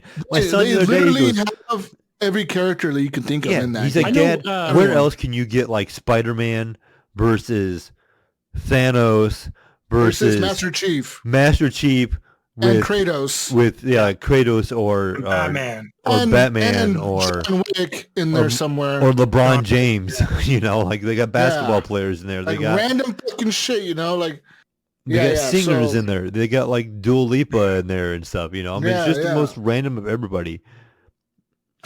So because the that- last that's- time is I the played this, metaverse. Jesus, the last time I played this was, I think it might have been with you, Jesus, and but it was like, I think I downloaded it. It was on, you know, it was like almost like that new crossplay thing or whatever. Fuck yeah, we're gonna get in there and tear it up. So I got in there. I think it was like with a coworker too, and I got in there and trying to figure out, you know, on the Xbox controller. Okay, LB does this, RB does that, but pretty self-explanatory what a shooter is. First thing I did, get out to the world. You know, you shoot one guy. He built a castle on me. I threw the controller down and deleted the game. You know, I was like, Right. done already. Yep, sounds I familiar. am not going to deal with this castle building in 10 seconds. Yeah, See you no, later. like it's really I'll go intense play on how Siege. fast people can build, and you know, I think I forget what it's called. You know, like I've seen YouTubers and they have like a name for it when you can build really fast and really high at the same time. I don't know what the fuck they call it. I forget what it's called. I fucking knew it at one point. But yeah. Anyways, Fortnite. I want to check it out. You know, and hopefully I can get into it. I know people like my daughter will probably enjoy it a lot more without the building. She does play Fortnite, you know, and I think that she would actually enjoy it probably more without the building, because you know even kids struggle with the building because how fast people can build. It's not that they don't know how to build. Yeah. It's how fast people can build. Yeah, It's my another son is so advantage fast. over- I can't even keep track of what he's doing. Like My daughter, don't like- even know. Like I can't like what's going on here. He's like, Yeah, oh, I did this, and this, and this. And I'm like, she can build, but not nearly as fast as these people, you know, and like, yeah, but we'll see, man. I don't know. I personally look forward to playing it. I wish they brought that airplane mode back. I really want to play that mode again. I really like that mode a lot. They have was part of tanks the That now. was fun. That was fun watching you stream that game. That was the funnest mode ever.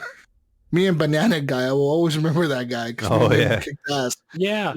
Me and Banana Guy kicked Epic ass. for a moments time. you guys I don't had. know. We were pretty badass at that fucking mode. Anyways, another game that I played this week was Radio Commander. This is a game that I've had for maybe a year or two on my Steam account, and it's that game where you are a Vietnam War like radio commander. Like you're giving out commands to like squads out in the war or whatever, like in the battlefield or whatever. And you're not in the battle yourself. You're just literally controlling troops on a map, but you have to move. Like I forgot how in depth this fucking game was, because I was like, I'm gonna get in here and play this shit. I haven't played it in a while, and what I thought it was and what it is fucking way different. For some reason, I had like this really cool idea in my head, like I can command these troops. It's really cool sounding and shit. I got in there, I was so bored. I was like, what the fuck is this shit? Yeah. Why did I buy this, Ryan? It's like Football Manager. It's worse. You're literally, all you have is like, okay, like you have a zoomed out view. You're inside like this tent in like a fucking airfield in Vietnam. And like you can look around this tent and you see like, you know, it's like a think of like a military movie. Like you got like radios everywhere and like, you know, you can look outside the tent. There's like helicopters and there's like a airfield in front of you. And all you hear is like gunshots in the background and artillery fire going off and airplanes flying by and helicopters flying by. That's all you hear. And then you get into the, like, you can look over the table. You have your map and the map is on a grid, you know, like from A through Z and like 1 through 100 or whatever. Like it's a big fucking grid, you know, because it's very detailed. And, you'll have like a mission, like it'll say the mission for today is, you know, you got to make sure that whatever platoon or whatever, like this convoy from this area of the map makes it to that city over there on the other side of the map, completely on the other side of the map. And you got to make sure they make it there alive. And so like now you got to tell like these squads one by one, Alpha squad, this is command. You need to move forward to checkpoint 1 because you have these checkpoints already marked out on your map. So they'll know to go to that, like that section of the map or whatever. They'll go there, you know? And so you tell Alpha to move and like they're walking, they're on fucking foot, Gunny. So they're walking there and you could tell them to like double time, which is, you know, they're going to like try to run or whatever there. But these troops run on stamina, like your soldiers. Like, it's a pretty realistic game where these soldiers actually have stamina and shit. So you're telling these fuckers to, like, run there or walk there or go really slow there. Like be cautious and move slowly as you're going through the woods or whatever to get there. And then you have, like, these vehicles. You can move the vehicles forward. Like, you can tell the tanks to move forward first and go ahead. And all this shit. And, like, I got halfway through a mission without like, having them engage no one. I'm like, well, is there any bad guys on this map? Next thing you know, they're like, holy shit, we're under fire. We're under fire. I'm like, what the fuck? And they're like, we got enemy fire coming from like this direction. Like, and I'm trying to find the direction, like on the shit on the map is like from grid E55. And I'm like, what the fuck? Where is this shit at? So like, I have like an artillery barrage thing that I can call in. So I called the artillery in to shoot at that direction. And I think I shot my own guys. Oh, no. You had a classic Vietnam move, huh? Well, yeah, I kind of shot my own people. I don't know, man. These guys were giving me bad intel, okay? Like, sometimes you can have your own, like, accidentally, you can have it happen to where your own guys are shooting at your own guys because, like, they'll see each other and they'll be like, hey, we see movement at grid E55. And the other guys will be like, well, we're operating in that region. It might be us. But you can still tell the other squad, like, fuck it, engage. Damn. They will open fire at the other squad, and the other squad will be like, we're under fucking fire. So yeah. And then you're back there going, engage, defend yourself. You can have these guys just shooting at each other and shit. Yeah, so it's kind of fucked up. Like, you can actually make that happen. Like, if if you're not paying attention, you can actually do that, you know? But I can imagine jungle warfare. You're all wearing camouflage. Yeah. Or sometimes like the tank drivers will be like, hey, yo, we see movement at south by southwest, we're at this grid or whatever. And they're like, we're operating in that region. It might be us.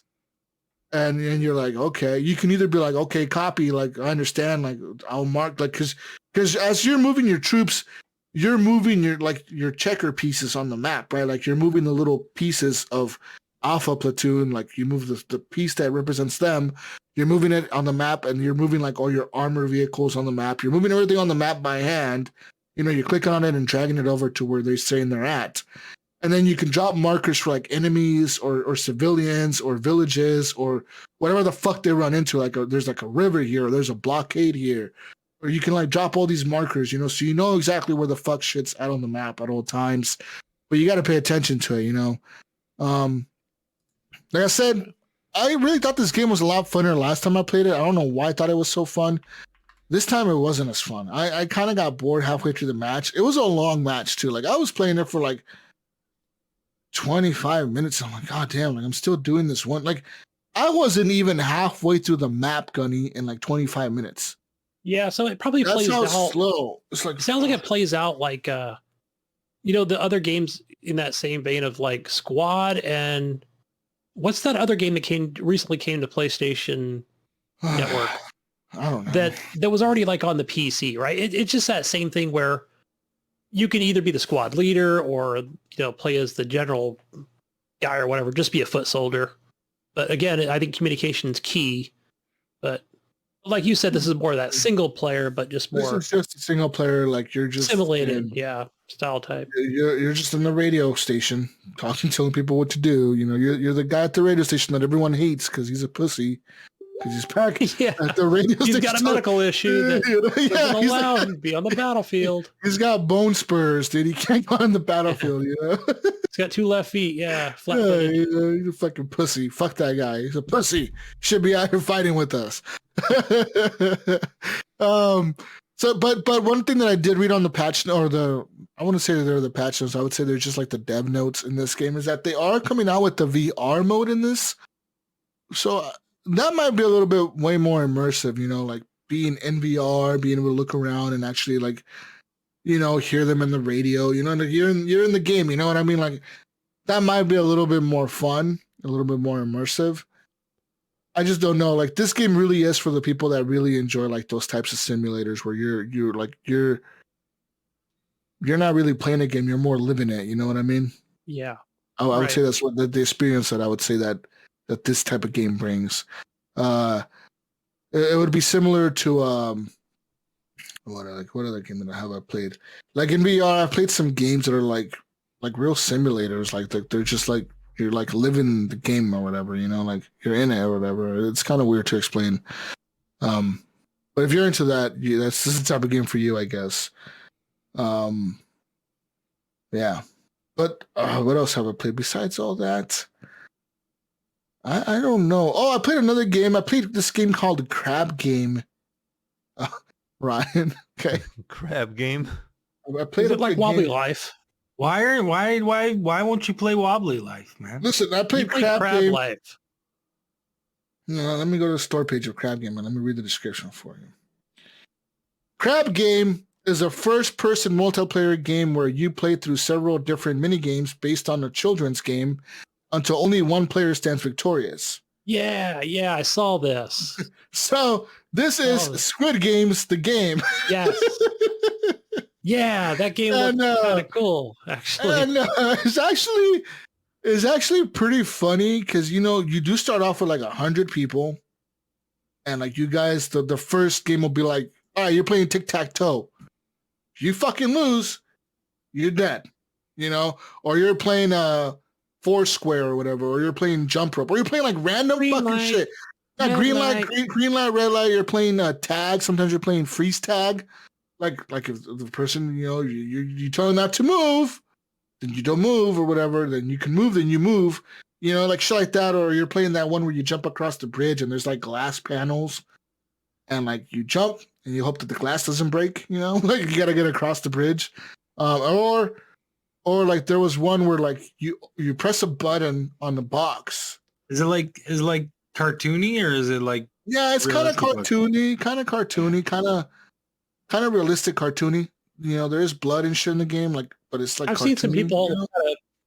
What do you call it? Like cosplay where they act it out or whatever. Like after the game came out. So like I was in a match, and like it's kind of like funny because I died like pretty fast, like one of the games that I think I won the first 2 or 3 games, and the game, like one of the games was like there's all these pads and all these squares on the map, like in the room that you're in, and you're on a team. You get placed on a team randomly, so you'll be blue team. There's blue, red, green, pink, I think, and whichever team has the most color on the walls at the end wins. Whichever team has the least amount of color on the walls or the pads or whatever loses, and they die. Automatically you're dead if you have the least amount of color on the wall. And like, so you're like, the only thing you cannot like injure the other players. The only thing that you can do is kind of push them, kind of like shove them kind of a little bit, like if you run into them. And like the way to color the walls is you just touch them. You just touch the pads or whatever. You either run on them, you climb up a ladder, you can touch them. As you run around the wall, you can like touch all of them as you run around the wall or whatever to make them all red or blue or whatever color you are. And it's kind of a cool game, man. Like, like after watching Squid Games and playing this, it's kind of like funny to watch, you know, and kind of like funny to play, you know, and some people are really into it. Like I was watching a match once that I died in. And like I got to the end, man, it was really tense at the end. There was like 3 players left. And the last challenge was go up to the stage and select the box. That's it. That was the challenge. You go up to the stage and you select the box. Now, once the timer ran out, the box that you had selected, you would either press the button and it would either kill you or you live. So it said 2 of you are going to die. One of you is going to live. Yeah, 2 of you are going to die. One of you is going to live. Good luck. So you go out there, you pick a box, dude, and like, you know, it'd be kind of tense because, you know, the players would be like, yeah, what box do I want? Don't want the one on the left. And everyone's like, no, take the one on the right, dude. Take the one on the right. You know, take the one on the right. And like, no, take the one in the middle. Everyone's like going off, you know, in the chat room, you know, trying to tell them, go, take the one on the left. And it's kind of like, it was pretty tense, dude. And it's kind of fun. Those types of games are kind of fun, I feel like. You know, they're stupid, but they're kind of fun. You know, it's kind of like Wobbly Life. It's a good time killer, I would say. Yeah, kind of like Wobbly Life, I would assume. Probably not really appropriate for kids. No, maybe not. No, getting shot. I wouldn't play that one with out of your brain. It's not. Yeah. Not safe for kids. Yeah. But what is it else? Graphic though? Is it that graphic? Like, no, not really. When you die, do you actually get? No, it's cartoony. You die kind of like, I would probably assume like Wobbly Life or like what's that other game on the PlayStation that was almost similar?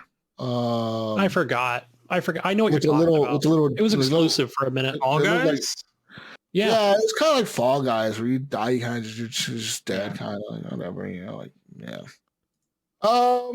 What the fuck else? Besides all that, I haven't really played, I would say, much else.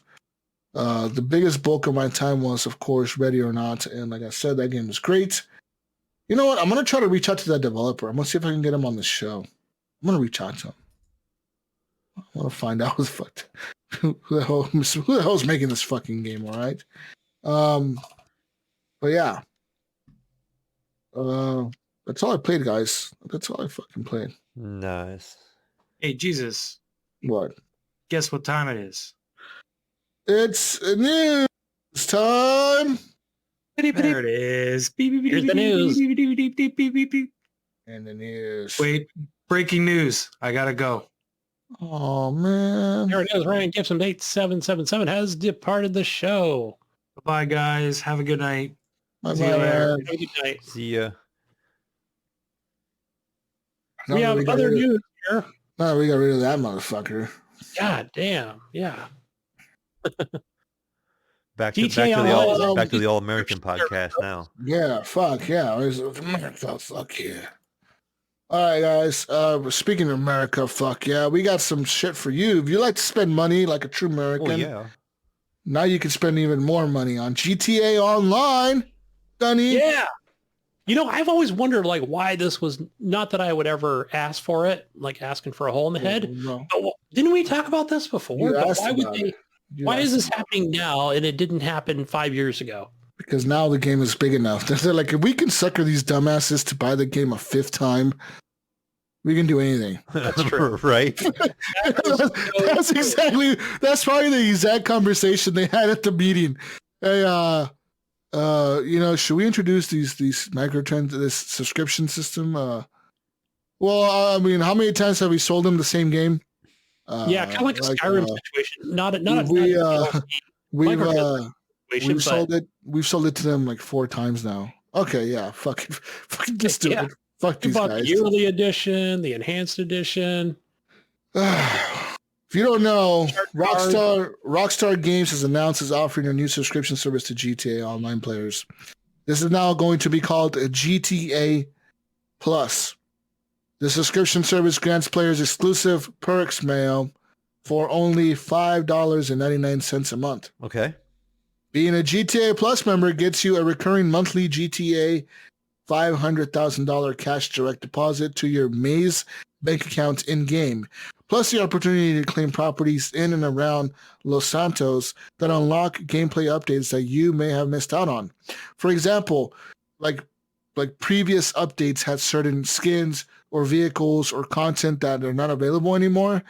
These drops are going to somehow become available to GTA Plus members. Once you become a GTA Plus member, you can go and actually get these things that were only available previously if you played during a certain time or exclusive or whatever, so you can actually get those now if you're a member. You can get special vehicle upgrades to your cars, member-only discounts. I don't know what that really means, but member-only discounts. You get GTA Cash, which of course is the $500,000 you get every month, and RP bonuses, which I'm assuming that's rep points or something like that. Yeah, sounds like it. And you get more each month. Notably, this membership is now only available for PlayStation 5 and Xbox Series S and X players. There is no word on or if the service will ever come to previous generation systems or even the PC. So this is the full list of the rewards, Mayo. You get GTA $500,000 cash delivered automatically to your Maze bank account. You get the Principal Deveste 8, along with the complimentary House Special Works upgrade for it before it's made available to purchase by the general public, plus the HSW Orange Trip and HSW CMYK Glitch liveries. I don't even know what that means. Yeah, me either. The auto shop located in La Mesa introduces an assortment of gameplay updates from Los Santos tuners. Current auto shop owners can relocate to La Mesa at no additional cost. Waived LS Car Meet membership fees. Current LS Car Meet members with GTA Plus will be reimbursed the GTA $50,000 currency used in-game during this event period. So I think the Cameo boys would enjoy this. Yeah, the Camaro boys would. The Camaro boys are in the game. They run around with their Camaros. They get their money reimbursed, if you remember. Yacht owners can upgrade to the Aquarius Super Yacht at no additional cost. If you already own a yacht and you get this, you get a bigger yacht, I guess. The Gazette Frog Tee and Broker Prolapse basketball top and shorts are automatically added to your wardrobe. I don't even know what that means. The conveyor livery for the Mammoth Avenger, the HVI APC, and the TM02 Kanjali. Apparently some livery, like some skin for that. A selection of free paints and emblems for the auto shops. You get 3 times the GTA Cash and RP on House Special Works Race Series, and the 2X Car Meet Rep on Street Race Series. So yeah. Interesting. Yeah, we kind of called this a while back. We were like, if they did something like this, they could probably just continue to print money, And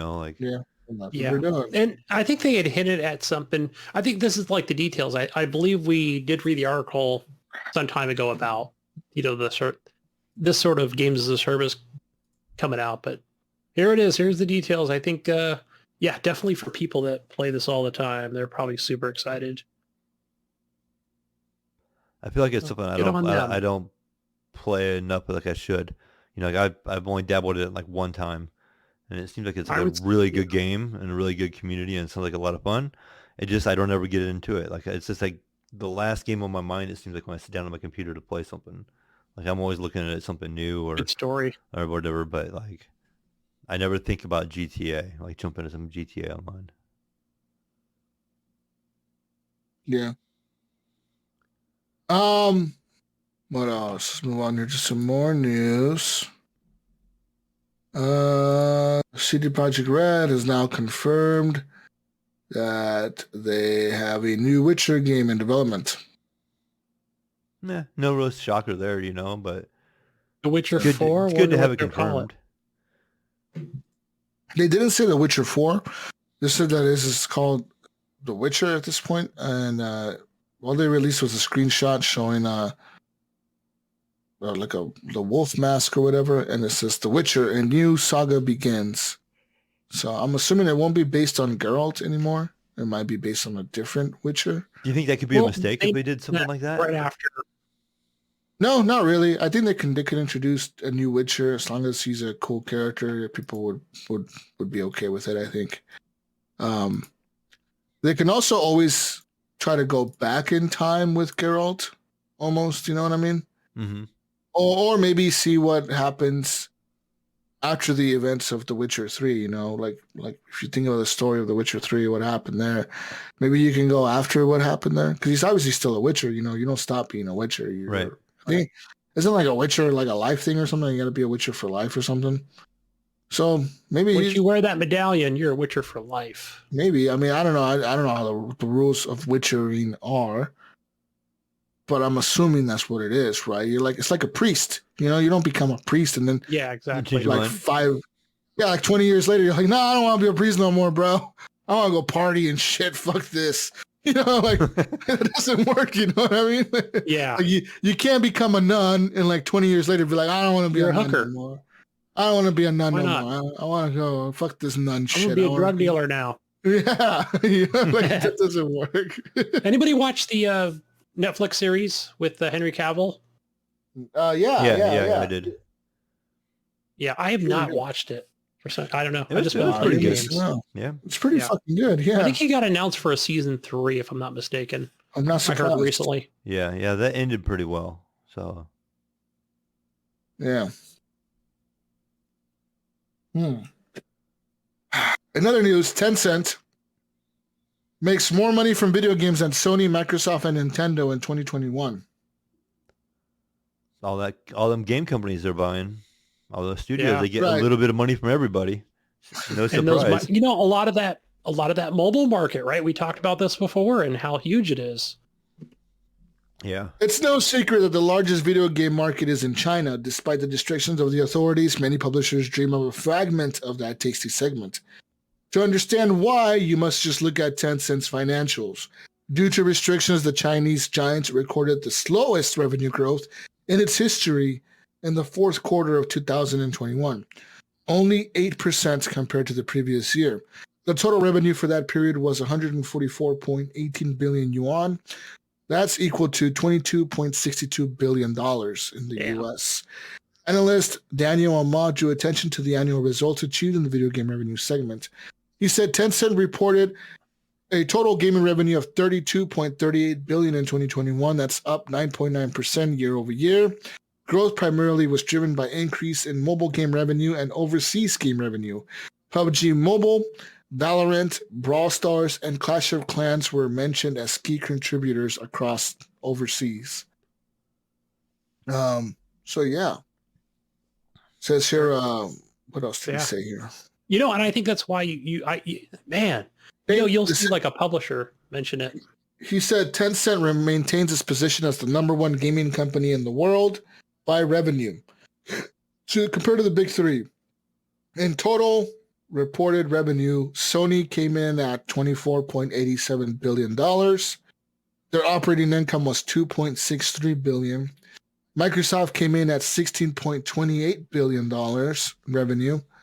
They did not report anything on their gaming segment profits. And Nintendo came in at a revenue of $15.3 billion with their operating income of $5.4 billion. So there's that. Yeah. That's a lot of billions. Yeah, it with is. That's all I just B thinking. and a lot of zeros. Damn. But yeah, definitely that mobile market, right? We'll see publishers mention it every so often. We're going to do like some mobile thing or whatever. I'm like, yeah, well, that's where the money is. Go ahead. Yeah, you want to know why? Because of that.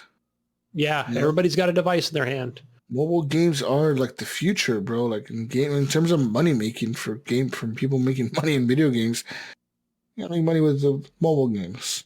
Yeah. Speaking of mobile games, consumer spending has now reached $22 billion for quarter one of 2022. That's right. Mobile games accounted for the lion's share of consumer spending on the App Store and Google Play, according to Data AI. Games accounted for 73% of consumer spend on Google Play and 60% on the App Store.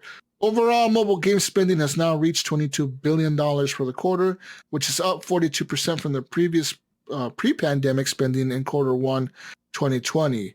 This marks the largest quarter Q1 ever and further highlights how the new mobile game spending habits have solidified post-pandemic. The US and China, where Google Play is unavailable, and Japan are the largest global markets for consumer spending across the App Store and Google Play. The fastest growing markets over the previous quarter are Taiwan, Turkey, and South Korea for Google Play, and China, Taiwan, and Hong Kong for the App Store. So yeah. So much money A lot going of into money. mobile. It's crazy. Fucking nuts, Dude, dude. it's just so Yeah, easy, it you know? is. You're like, oh, I want to spend $1 here or $1 there. And the next thing you know, Yeah. you're giving away one of your kids. You know, you're like, oh. Yeah, Yeah. it adds up so quick and you don't even realize it. Yeah, you know what I think about, it could be, with Microsoft and their cloud play and stuff like that, where, and they've got a couple of those games that are on the App Store that, or whatever, but they don't hold a torch to any of the,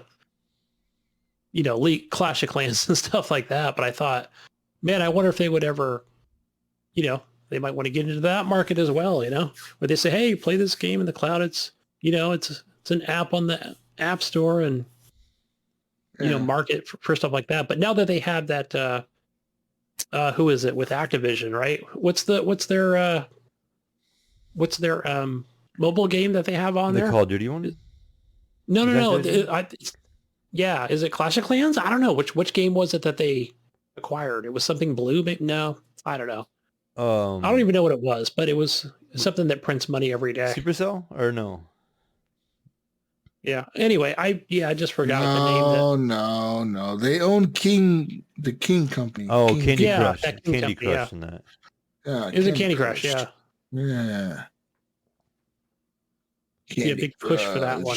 But nothing holds nothing can compare to that, to Tencent, with their hand in everything, especially being over in Asia. It's a bigger market than the ways of the Western world. In other news, let's move on here to more news.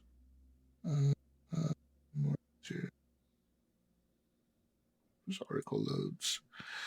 Gamers and gaming companies have now donated $114 million to Ukraine humanitarian relief so far. Since the invasion of the Ukraine began, several gaming companies have been forced to reevaluate their positions on Russia.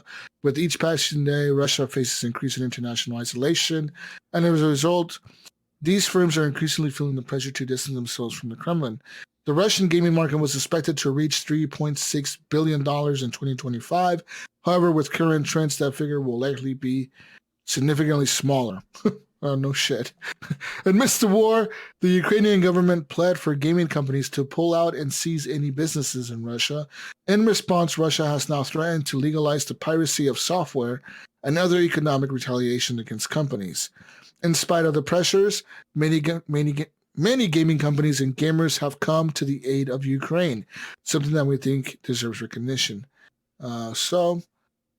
Total of $114,185,400 has been donated or pledged across the companies and their fundraising efforts. And I'm trying to see what pops up here, but I don't see anything. I don't see the list. I don't see the list, Gunny. Where's the list? I don't see the list. I don't see the list either, bro. So I don't know what's going on here. Maybe they're lying. Are these guys lying to me right now? Where's the list of these gaming companies, bro? I don't know. I don't have the list of the gaming companies. It doesn't show But up. yeah, for me. this is good, right? This is a wait. good cause for Wait, the hold people, on. man. Microsoft and Epic Games have donated $70 million to the Ukrainian humanitarian relief. Humble Bundle has donated over $20 million. Necrosoft has donated $6.3 million, or over $6.3 million. Embracer Group has donated $5 million. Sony, $2 million. Supercell, 1.6, over $1.6 million.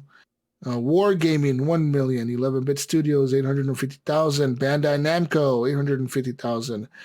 Unity, $623,000.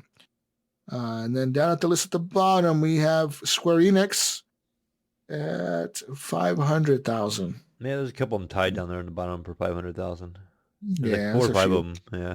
Yeah, 4 or 5 of them. Microsoft though, 70 million. That's insane. Yeah. They're like way like they're on the chart. They're like way out there, dude. Yeah. Yeah. It's like what? 3/4 more. Yeah. Yeah, these people definitely need it with, with, I don't know what the number is up to now with the humanitarian needs that are in the people flooding over into Poland, where, who knows what that's going to cover with, between NATO and UNICEF and Red Cross, for things they just need, like, whether it's baby formula or medical supplies or things like that. So this is truly going to help a lot. So good on these companies to really do that. In other news, move on to some more news, guys. Halo TV show. Have you guys watched it yet? No. Me either. I have not. So I'm trying to log into my stinking account, but I was just trying to create one before the show. I was kind of like, I have enough my accounts going Redbox. on. I don't need another account. I can do without I it. know. Well, I use Red Bubble. What the hell is it called? Red Bubble. Not fucking Red Bubble. Movie Box. But my Movie Box thing expired, so I don't want to watch it in 360p. I just, It's your, I have Apple and Hulu and Netflix. I have all of them. and- I have all of them the same except way. Paramount. Yeah, and I'm just kind of like, I don't Yeah, really so want you to can get- subscribe. Let me see. Maybe I'll What's the cancel. perk, guys? Maybe I'll cancel Hulu and get that. So the perk is for Game Pass members, you get, I don't want to, I think it's 2 months free. But you have to be a new member. I'm not a new member because I've already had it before. Oh, you're already existing. All right. Well, just make another email account. Use that one.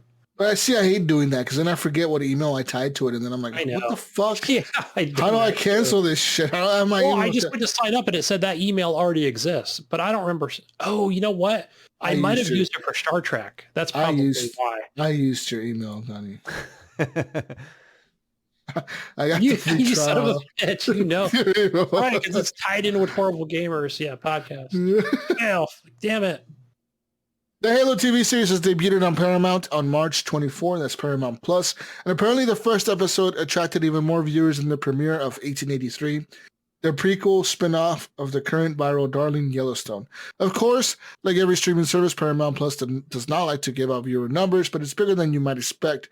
As of Viacom's February 15 earnings report, it got 32.8 million subscribers. That's mainly thanks exclusively to Star Trek shows, like Discovery, as well as iCarly and a lot of kids programming that makes it appealing to parents who appreciate the calming effect of a Peppa Pig marathon. Paramount Plus is also currently included as part of Game Pass Ultimate in a deal to promote the Halo TV show. And, people are going to get a 30-day trial if you sign up through your Game Pass Ultimate perk thing. It says here the first episode has been divisive, especially thanks to the decision of the show to show Master Chief's face and to establish his timeline separate from the video games. So there's that. Anyways, Halo TV show. In other news, the Nintendo Switch was the best-selling console, right? Yeah, Of I mean, that's been on a March. roll for a long time. It's like always up there. For the week ending March 19th, they sold 361,213 units. And the Switch has now sold worldwide over 105.95 million units lifetime. Damn. All right, let me tell you, I think that is the best-selling console of all time. I think, no, PS2 I think is still number one. Okay, yeah. So, okay, let's look at these numbers here. So PS2, PS2 it's over 155 million. Okay, but I mean the Switch is now sitting at number 5. They're right under the PS4. The PS4 sold over 116 million so far. So, I mean, it might surpass the PS4 eventually. Right? I'm thinking it will eventually. Yeah, It will seems like eventually, yeah. It's always like in the top selling. It says here the Xbox Series X and S sold 219,136 units, bringing their lifetime sales to just over 13.4 million at 13.43 million units. And the PS5 sold an estimated 188,535 units to bring its lifetime sales up to 18.5 million units. So, yeah. So there's that. So, yeah. Anyways, Switch still best-selling console so far. In other news, PSVR 2. There was a Unity panel at that Games Developers Conference a week ago or so, and this revealed new details about the PSVR 2, including ways developers will be able to harness eye tracking technology and their experiences and performance benefits gained from doing so. So there was no full PSVR 2 reveal at GDC from Sony this year, but they were showing the headset to developers at the conference alongside the Unity talk. And the big focus seemed to be on detailing the headset's eye tracking. And, this is when an experience uses eye tracking data to only fully render areas of the screen that the user's eye is directly looking at, whilst areas in your peripheral vision will not be fully realized. You know what I mean? So they're going to focus the screen. It's going to realize where you're looking at, and whatever you're looking at in the screen will be super clear, but the rest will be kind of a little bit blurry. You know what I mean, Gunny? Yeah. Almost like it's. I get it. I understand it. You get it, Gunny. You get it. According to Android Central, the Unity talk revealed that the GPU frame times are 3.6 times faster when using foveated rendering with eye tracking on PSVR 2, or just 2.5 times faster when using foveated rendering alone, which presumably only blurs the edges of the headset field of view, which is a technique commonly used on the Quest headsets. Says here, there's just pretty much the performance of the headset when using this tech increases significantly. This is what this article is pretty much about. It's just talking about how this new eye tracking tech will pretty much enable developers to, I guess, have more performance or better performance in their games or whatever, if they're willing to use it. I mean, I don't know how much more it would cost them to use it or anything like that, but there's all that. Anyways, cool as far stuff. as I'm excited for the PSVR 2. I'll get another PS5 when that comes out. So it can sit beside your PSVR, or you got rid of the other one, didn't you? I got rid of the other one, yeah. Okay, let's get some more news. Here. It says here, Sony Group Corporation is now preparing to introduce a new video game subscription service for PlayStation as early as next week, Mayo. Yeah. I didn't put anything in the art, in there yet, because it's still. Yeah, I haven't. I looked for details about it today, but there's nothing yet. Is there anything? What do you want out of this? New games. PlayStation Game Pass. PlayStation Day One. New games. Yeah. New game. Yeah, definitely. Yeah. I don't know if you're going to get that day one, but they don't want to. They're not going to blow their load too fast and go, here it is. Fucking, you get Horizon fucking Forbidden West. Here it is, day one. Probably not going to happen. I think that Sony might do it, but in a weird way. They'll give you a list of games that you can pick one from. Yes. Oh, yeah. That'd be a good way to do it. You can choose the one game you want for free for that month. And then the next month you get to pick another one. Damn, that'd be a good idea if they did something like that. Where it's okay, you can't choose all three. You can't get all of them. Yeah, you can't get all the new titles, man. Okay, that's too much exclusive for you, bro. I need all of them. I'm gonna play them all. We're gonna give you one. You need to pick one, man. They're making your backlog easier to manage. Okay. They're helping you here. They're thinking about the gamer first, and they're thinking, this guy's too stressed out with all these. I games. can't get overwhelmed, because they have so many good games that I can't get overwhelmed by. Could you imagine getting hit with all their exclusive at once? Jesus, it'd be like a Will Smith slap to the face. I mean, it would just be like smack, and you're like, what just happened? You'd be shocked. It'd be a greatest moment in video game history, right there. It would be. It would be like a Chris Rock slap to the face. Yeah, you should. I think they might. I mean, why not do that? I think that you're obviously going to still piss people off because people want everything at once, like Game Pass. But it would be better than not having anything new on no subscription. You know what I mean? Yeah, because we don't know. Yeah, what's that? We did read some details about that subscription service. Is it $5? Is it $10? Is it $15? Yeah. What is it? What's that price? Yeah, who knows? And, and there's got to be shovelware, right? Just like current Xbox Game Pass, there's shovelware in there. There's low budget stuff, but just like any service, like a Netflix, same thing. It's going to be the same thing. But yeah, how they deliver it, that's going to be the question. What they bring to that service on the AAA front.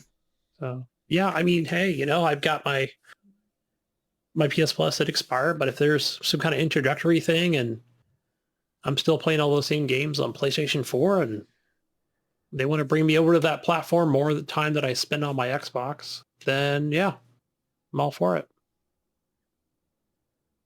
I don't see Steam doing anything anytime soon with PC Game Pass. Nah, they don't care.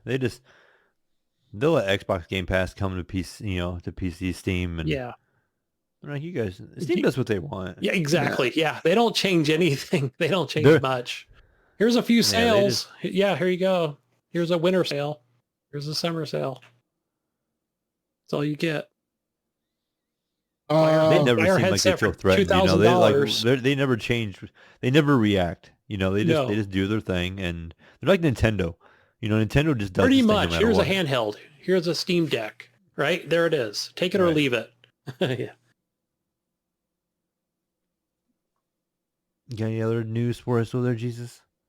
I got no more news. The not much here, Jesus, but on that next Battlefield game, again, it was just something really quick that I've been seeing for the last 3 or 4 days.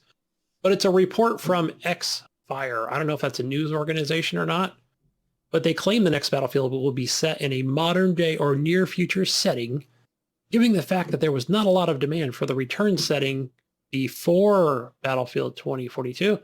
It's no surprise to see EA using it again. It's unclear if this will be or just repeating itself here, but yeah, the negative reception to the game will lead DICE and EA sweeping it under the rug. The same Xfire report also noted that Battlefield 2042 led to some valuable lessons at EA and DICE. I don't know, so yeah, not much going on here with that, but could be. They're always going to work on something new, right? There's going to be a next Call of Duty, a next Battlefield, but the question is how soon will it come out? Mayo, you want a PS5? Maybe. Well, let me tell you something, man. Okay. I can get a PS5. You need to be up early Wednesday, March 30th. Okay. 2 days. 1 day. Actually, I'll be up early. I'll be at work. Well, maybe you don't have to be up so early, but you have to be up early, Gunny. At 8 a.m. Pacific time, 10 a.m. Central, 11 a.m. Eastern time. Oh, this is lunchtime. Amazon will have a PlayStation 5 digital restock. That's right. All right, we'll keep a watch. So this is March 2022, which is March 30th. So this is this Wednesday coming up. Wednesday. And, okay. Yeah. So yeah, we'll see. But the other day I went to Walmart, dude. Like I haven't been to Walmart in a long time. I went in there. What the fuck was I looking for? I went to Walmart. I was looking for a cell phone mount for like my car, like a cell phone mount. Mm-hmm. Because in Oregon, I don't know if you guys know this, but the fine here for having a cell phone while you're driving, like if you're texting or talking on the phone while you're driving and a cop sees it and pulls you over, the first fine is like $1,300. What the hell did you just say? Yeah. No way. Yeah. It's a Oregon, like some bullshit law they passed. Damn. I thought isn't it like 500 here in California for running a stop sign, but Oh, right. It says here minimum, but yeah. Okay. Talking on your phone, you can get a fine of up to $1,000. The minimum is 150 or 140, it says here. Yeah, so they're probably charging you mid-range. But the second time offense, the minimum goes up to 220 and the maximum can be 2,000. And 3 offenses, Gunny, 3 offenses can 3 offenses within 10 years can result up to a $2,500 fine. So we're talking about up to 6 months in jail. Okay, so you're talking that amount of money. You're talking about you can get a new iPhone 11 Plus and a PlayStation 5. You still have money left over. Yeah. Fuck. You know what I do see as a truck driver? I do see people a lot like, because I'm a little higher up than people. They have those phone mounts, So every fucking stoplight and traffic light, stop sign, they're over there fucking with their phone. Right? Because they're like, hey, my hand's not holding the phone. It's on a mount. Yeah. Well, that's the law, right? In Oregon, the law is you can touch the phone if you're just like touching it. Like it's a weird law. Like if a cop sees you and the phone is mounted, you can touch it, but you can't keep using it. Like you cannot send a fucking whole lot, like a fucking text message while you can't have both fingers on it aggressively. Just type it away. You can like tap it if like you need to like open up like a map or something. Like you can tap the map or something, to like whatever, but you can't like be using it. Because I've had a cop behind me a few times at nighttime where I have my phone mounted, and I have like the GPS on and it's bright as shit. Yeah. And the cop is just like right on my ass, just like watching. Right, like go ahead and touch it. You're like, your hand to touch it one more time. I'm lighting your ass up. Motherfucker, touch that phone one more damn time. Open that fucking message one more time, you son of a bitch. You know what I mean? Yeah. Go to TikTok one more time. Yeah. Now you know what Camaro life is like, Elder Jesus. It's like you get in the Camaro and you get a cop that pulls up behind you. You are making sure you're dotting all your I's and crossing your T's because you just know they're watching your ass. You're like, oh man, don't accelerate too hard. Don't be too loud. Loud. Make sure you use your turn signal when you change lanes. Like every little thing. You're like, okay, I have to be good. I have to be good. Yeah, it's fucking funny, dude. But yeah, like that. It's a big fine here in Oregon. Like the problem is the mount that I bought was like one of those that has a little suction cup thing, right? But it doesn't work on my dash, bro. My dash is like, it doesn't stick to the dash. It doesn't work. I have one in my Nissan, not in the Camaro because the way the Camaro's kind of set up. Yeah. It's really, really sticky. Like it's got like a suction cup thing, but it has like a glue in it. And it's like reusable. Like you wash it off. Like you peel it off and you wash it with hot water and it makes it sticky. That's what I have. Yes, I bought the same one. Problem is that shit does not stick to my dash. It does not. Did it come with like a little plate? I thought I had one that came with a round plate, and you stick that plate to your dash, and then you stick the mount to that plate. No, it didn't come with no plate. Okay, I will try and get the brand. This thing really sticks. Like it came with it's been in my Altima forever, and it might not have any kind of magnet. It's just got like a grip, and this sucker is not like I have to like two-hand forcibly pull this thing from the windshield of my Nissan. Like it's been on there for so long, it just doesn't go anywhere. It's been a great mount. This thing would stick to my windshield. The problem is the windshield, the way that my car is, it's too angled to have it on there. You know what I mean? Yeah. Like Oh, the yeah. phone is This too has like an big. arm that has like multiple pivot points, and so you can like have it, and you Yeah. can tighten it down. So you bend it how you want it, and then you tighten. I'll find the brand again, and I'll link it to you I tonight might or just tomorrow, get one. Jesus.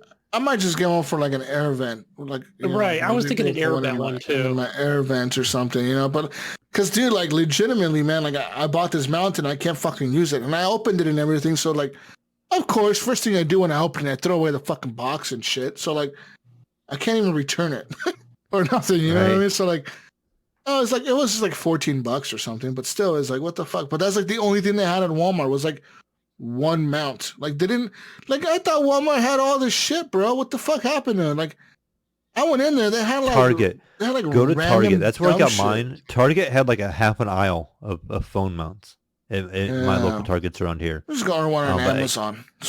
Like I said, I will find that one I have, and I really like it. I can't use it in the Camaro. The Camaro, it has like a lower console I want to mount my phone to, and I haven't found one that works well because I plug my phone into the lower console all the time because it has Apple CarPlay and Android Auto. Yeah. So I use the Android Auto because it puts all my apps and stuff right on my 8.5-inch screen on my Camaro. Yeah. So like my text messages show up there, my Google Maps and all that stuff shows right up on my dash, and you got to plug it in, and that's actually under my armrest. So I don't want this cord running across up my dash, if I put like a windshield mount on. So I want one that's lower, kind of over by the passenger side. So actually I asked the Camaro community I'm in for suggestions because I've seen some, but I just don't know what brands they are. So I'm kind of in the same boat. I want to find one for the Camaro to keep it. Because right now I actually have a wireless charger in the back seat of my Camaro, and I kind of lay it back there. But it doesn't it's actually a little smaller than what my phone is, so my phone doesn't like drop all the way down in there. So then it kind of tends to slide out when you're doing those cornering and Don't corner those so damn Mayo boy fast. maneuvers. You don't got to rip out of every corner, man. Then I'm looking for it, it slides underneath the seat and everything else, and good times. But Driving so aggressive. That's the problem. Phone slides. What the fuck else was I gonna do? Oh, I don't know what the fuck else I was gonna talk about. I don't know what the fuck were we talking about. I don't even know. How about the We're talking console about cell corner? phone mounts. Yeah, there you go. Cell phone? Is it what time? What time is it, Gunny? It's console corner free game shit time. That's what it is. Okay. Wow. Yeah. So, but it's the same shit from 2 weeks ago, really. Your PlayStation stuff. Because we're coming up on the end of March, leading into April Fools. So you've got Ark Survival, Evolved, Team Sonic Racing, and Ghost Runners for the PS5 version. And you can still get that Ghost of Tsushima, whether you got a PlayStation 4 or a PS5. So, yeah, the online multiplayer stuff. Fun for Ghost of Tsushima. Over on the Xbox side of things, for your games for Gold and Game Pass members, you still get Street Power Soccer and SpongeBob's Truth or Square. Go claim them. Don't play them. Okay? They're not good to play, but they are good to claim.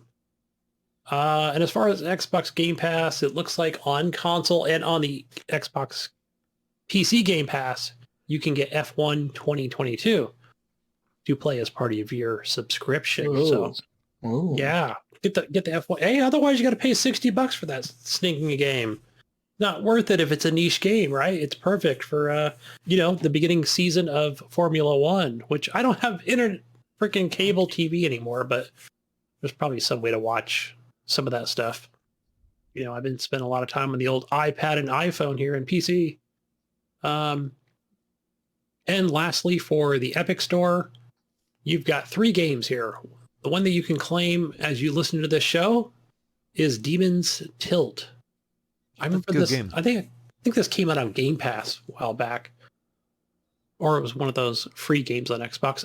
But it's some decent pinball play over here. Probably on the App Store as well on your phone. But yeah, free on the Epic Store and available on the 31st of this month, leading up until April 7th. You've got City of Brass and Total War Warhammer. So you got a real banger there, some Warhammer games. Yeah, good stuff. So 3 games from Epic. Kudos. Good stuff. All right, guys. Community question time. We got some questions. Leave your questions over at Facebook. We got a group over there. Over on Discord. We got a group. You can leave some questions. And our first one comes from Normie Late. Normie Bug. What's up? She wants to know what we think about the Chris Rock, Will Smith slap situation. I think we talked about that already, but yeah.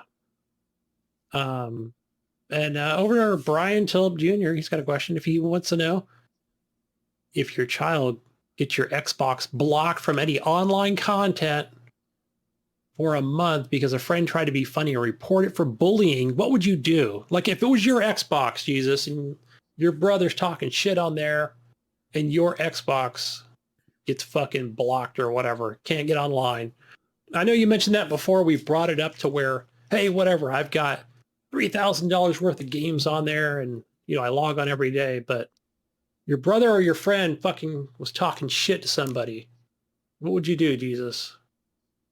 I would be a little pissed off. I mean, I would tell you this. Don't let your kid play Xbox for 2 months. Yeah, right, exactly, or something like that. Yeah, I mean, they'll learn their lesson. Be like, all right, you want to get my shit blocked from online for a month. How about you don't play for 2 months at all? Yeah. And then summertime is coming up, so that'd be the perfect punishment because there'd be nothing else to do.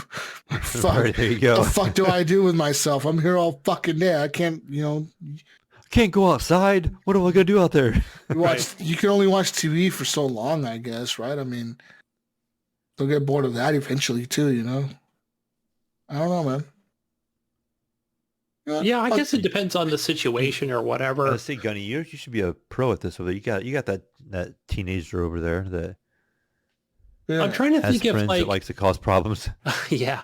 No, I mean he's been pretty good so far. The only thing with he's had problems with Discord, right?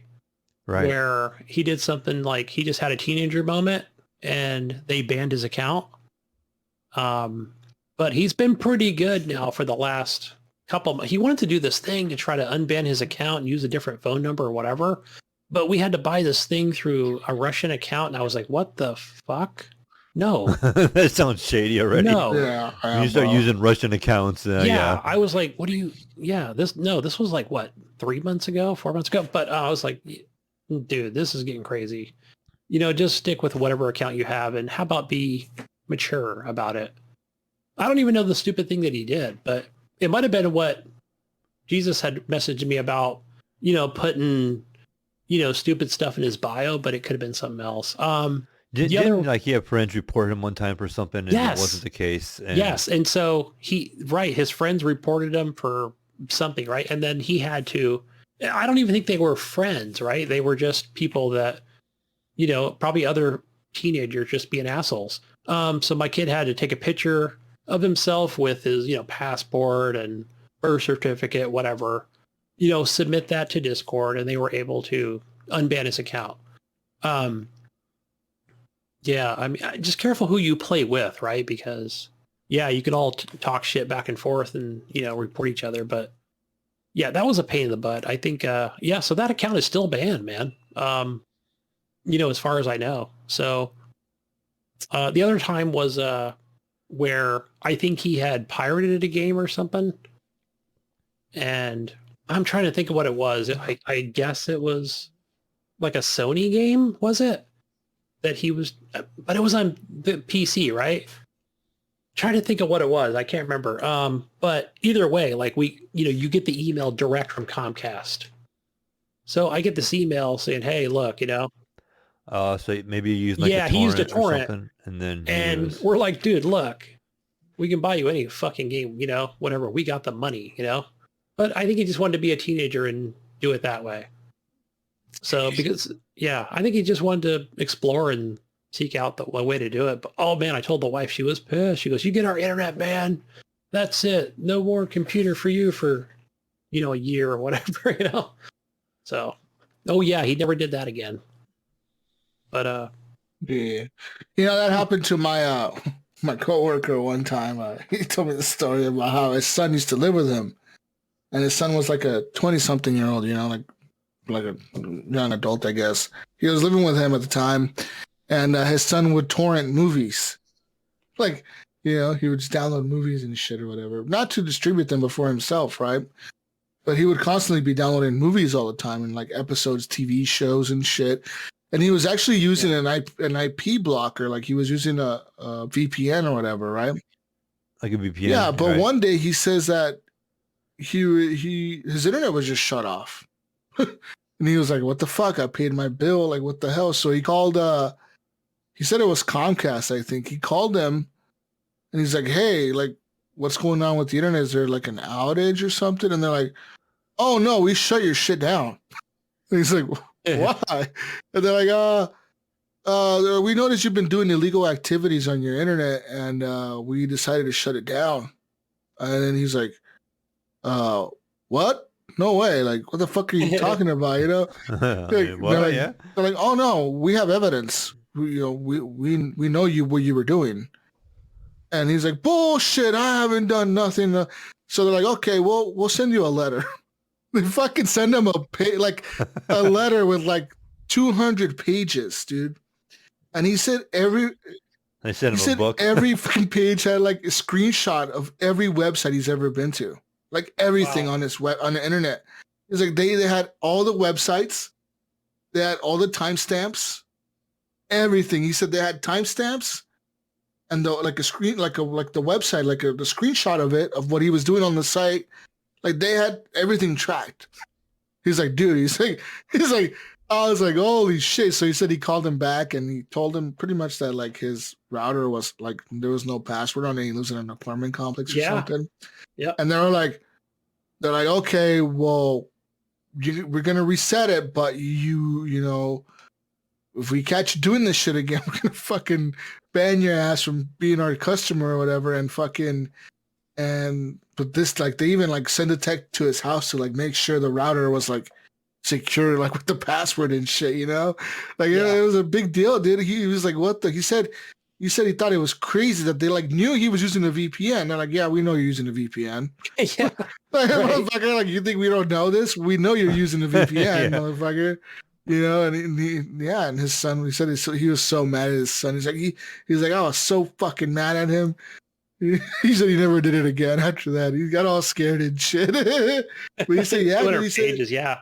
Just looking through every website, like, you know, because I know they literally had like everything. He's like, every fucking thing you went on. When I go through, I'm sure like, when I'm on Pornhub.com, whatever, right? And I'm looking at gamer girl with, with big tits or whatever, I'm sure that's in my search history, that Comcast has access to. So anyway, that's a different story.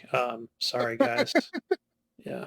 But yeah, so be careful, people out there that are doing that shit. You know what I mean? Careful. Internet is tracked.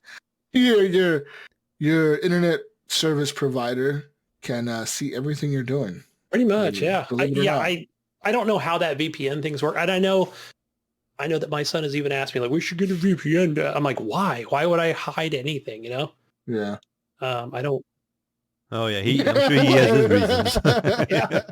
Right. But I have no hide and yeah. That's funny as shit, dude. I don't search out crazy shit, so. But yeah.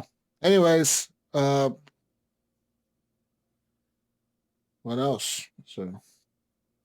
Sorry. Next question is from James Lasiak, and he says, "What would you do if you accidentally put the parental controls on and couldn't remember the password?" I assume he's talking about either a console type thing. I think way back in the day, I remember had this happen with a PS2 that I had owned, and there was a way to like hard reset it. I can't remember if it was like all zeros or something like that. That'd be too easy, Mayo. All zeros. It was really easy. 4, 5, Google it. Check it out. Like there was a way to hard reset. Automatically resets the password. Like, okay, Mayo, come on, really? I'm serious. Look it up. 'Cause I remember having this problem because I set it up for my kids, and it was parental locked, and I did not remember what the password was anymore. And then there's a way you could do it, and it would literally just reset it. Yeah. Well, I mean, I guess now because everything's like done, everything's kind of done online, so it's a little easier probably to unlock that thing. Yeah. Yeah. Oh, I want to say I remember I did this when, trying to think. I think when we Xbox One was launched or whatever, I bought one for me and Kyle, which he never played. So that was that, always $500 down the drain. But yeah, because that was remember that was a real issue on Xbox 360 where, if you pressed A too many times, the A button on the controller, like 1, 2, 3, whatever, like you just bought the new game, So, but now it's different, right? That kind of changed with, 7 years ago or however long it's been. It's like making sure, are you sure you want to purchase this thing? And if you put locks on purchases, I don't know. But yeah, I guess it depends on the device, right? So especially if it's device. Yeah. Apparently on the 360, there was a code you could put into the console that put like your controller, like LB, RB up. Like you got to hold all these different buttons down on your controller. Oh, yeah. Remember that came out. On the Xbox One, you can't.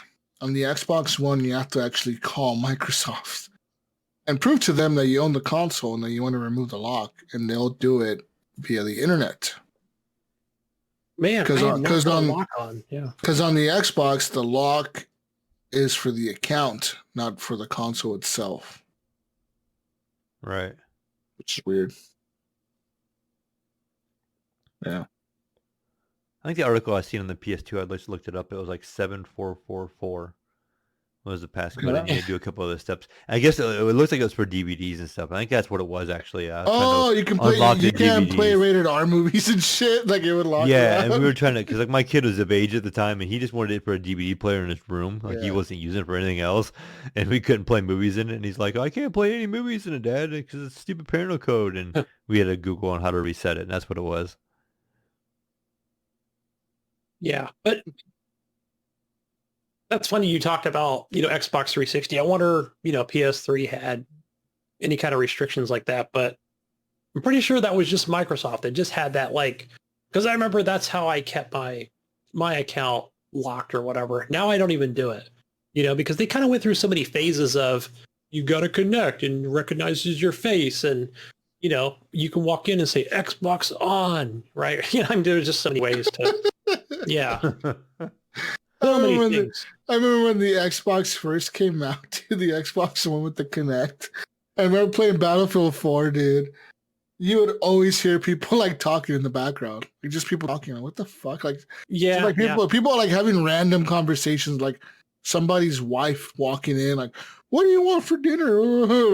or some fucking baby crying in the back. Like people be like, yo, bro, go take care of your fucking kid.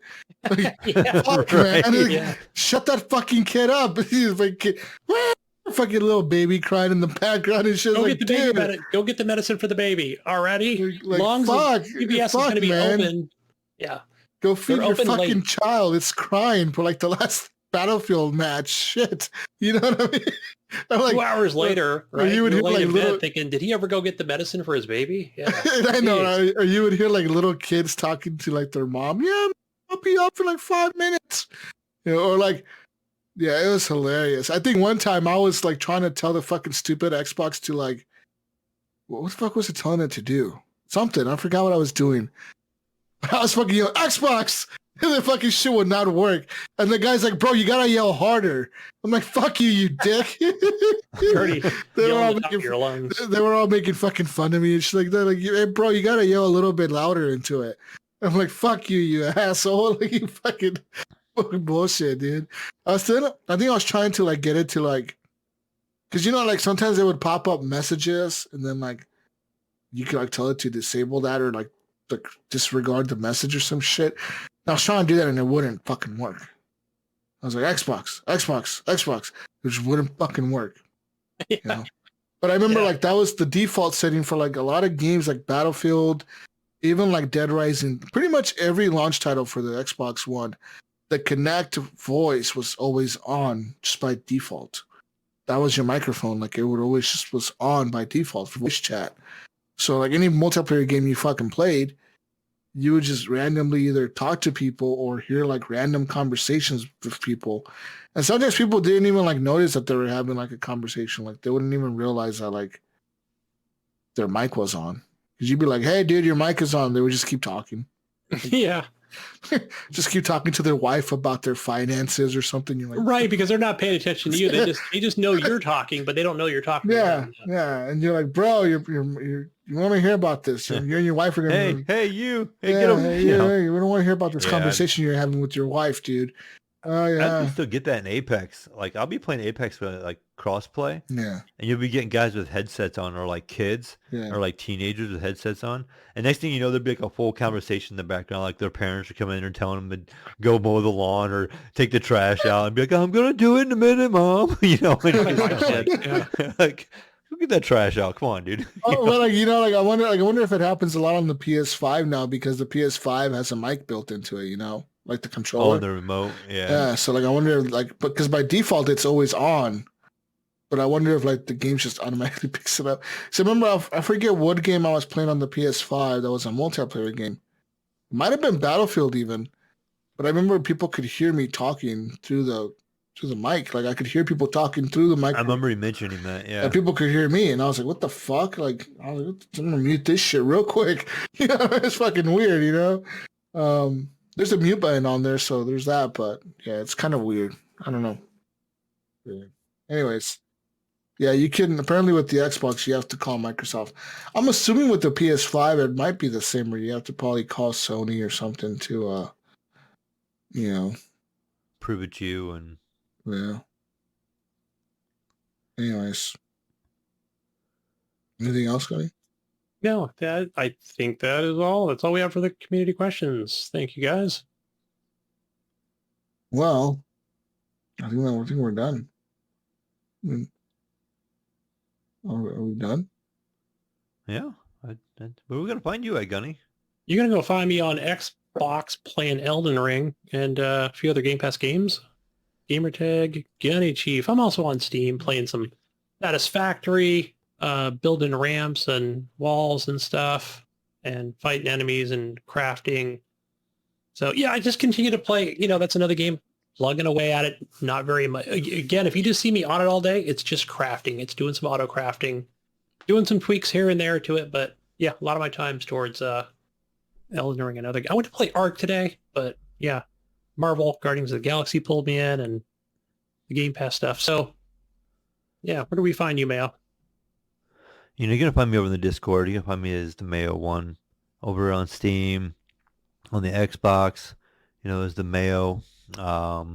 Pretty much, you know, on EA's Origin app. You know, the Mayo. Pretty much everywhere is the Mayo or the Mayo one now. So find me on the Facebook too, in the Facebook group. You know, the Twitter I don't really use a whole lot. I'm gonna try to start posting some Kameo Boy pictures and some of the adventures we get on here, you know, this summer. So you'll see some stuff on there. What about you, Jesus? Find me on everything as Jesus Walks Lot. I'll be playing the same shit, different day. I think, you know, like I really, guys, I've been sort of struggling with gaming lately. Like I really sort of not in the mood to do it, you know? So I really hope that changes eventually and something comes out that is good and that I like. But we'll see. Anything on the horizon? Speaking of No. Horizon, I mean, hey, could be Horizon, could be anything else that's you see on the radar that intrigues you? No, not really, man. I don't see anything that intrigues me.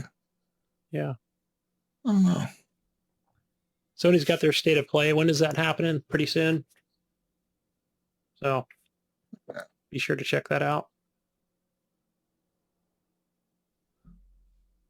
A lot of you know, a lot of online things that are happening in person, guys. You know, I need to as we I just gotta play Cyberpunk again. Swear to God. I gotta get into a game that's gonna pull me into gaming. yeah, I think it's, you know, as we see an end to this fucking health crisis, you know, and see more people getting out there doing things in person as far as events and Comic-Cons and PAXs and E3s. You know, I think hopefully we get more people attached to, you know, more games and co-op, and yeah, hell yeah. I want to go to a con, you know. You know, maybe another pinball con. We're going to con. Yeah, I've been playing a lot of Microsoft Cloud gaming as well. I've been playing like Frostpunk and shit on my Xbox Series S, and like Flight Simulator and other little random shit. And it works, man. Like I'm sold on cloud gaming. I messed with it as well this week, just for a couple minutes. I actually got home. I was doing something, and I just turned the Xbox on, and I wanted to update Forza. I was kind of feeling the race car mood after I did my little road trip. And I'm like, oh, while I'm doing that, I'm going to kind of mess with these other games. And I see like all the cloud option on the Game Pass games on there now. Like, as I was cycling through, I'm like, oh, I'm just going to mess with this and see. And I launched one that I own on Steam already. You know, and it fired right up and played really well. Like, no lag or nothing. You know, I have pretty good internet there, but it just, it had no lag or nothing. Then I tried something else that would kind of be you need a good response time, you know, too. And it seemed good. It seemed really nice. And it was nice because you didn't have to install the game on the Xbox. That's my biggest gripe from my Xbox, I think, is it takes forever to download and install on my Xbox. I don't know why. I have good internet. It just takes forever to download. And I'm just like, you know what? It could be the server you're pulling from or something. You could be in a bad area. I never really went too hard into it. Like, I just hit install, and I'm like, all right, this is taking forever. I'll walk away and come back later. But with the cloud, it's nice because like if I want to try a game, it's just quick. Like, okay, I want to see what this game's like, and you know I can jump in to see if I like it or not, and get back out of it really easy that way. I was playing Frostpunk and pretty much was playing just a normal mode, and I was playing it for like hours, dude. It was just fun. That's another chill game, that obviously the graphics on the PC are way better. Like, you know, I think it's just because it's on the PC, you know. The graphics were better, but like it was playable. I'm not saying the graphics were terrible at all. They were just normal, you know. Like, they look okay, you know, like pretty good, I guess. But the game ran fine. You know, it's completely playable, and like I was able to play it, and I was like, wow, like, this is actually pretty fucking cool. Same with Flight Simulator. Like, obviously the graphics on Flight Simulator look way better on the PC when the game's installed, but if you don't want to install a 300 gig file or however big that shit is, you know, like, you could just play it through the cloud, which is kind of insane because that's a big ass game. Yeah, it is. So yeah. Anyways, that's all I have, man. Let's end this. I'm done. So, that being said, we'll see you next week on the next week's edition of the Horrible Gamers Podcast. What does Gidget say, Jesus? Peace out, Brussels sprouts.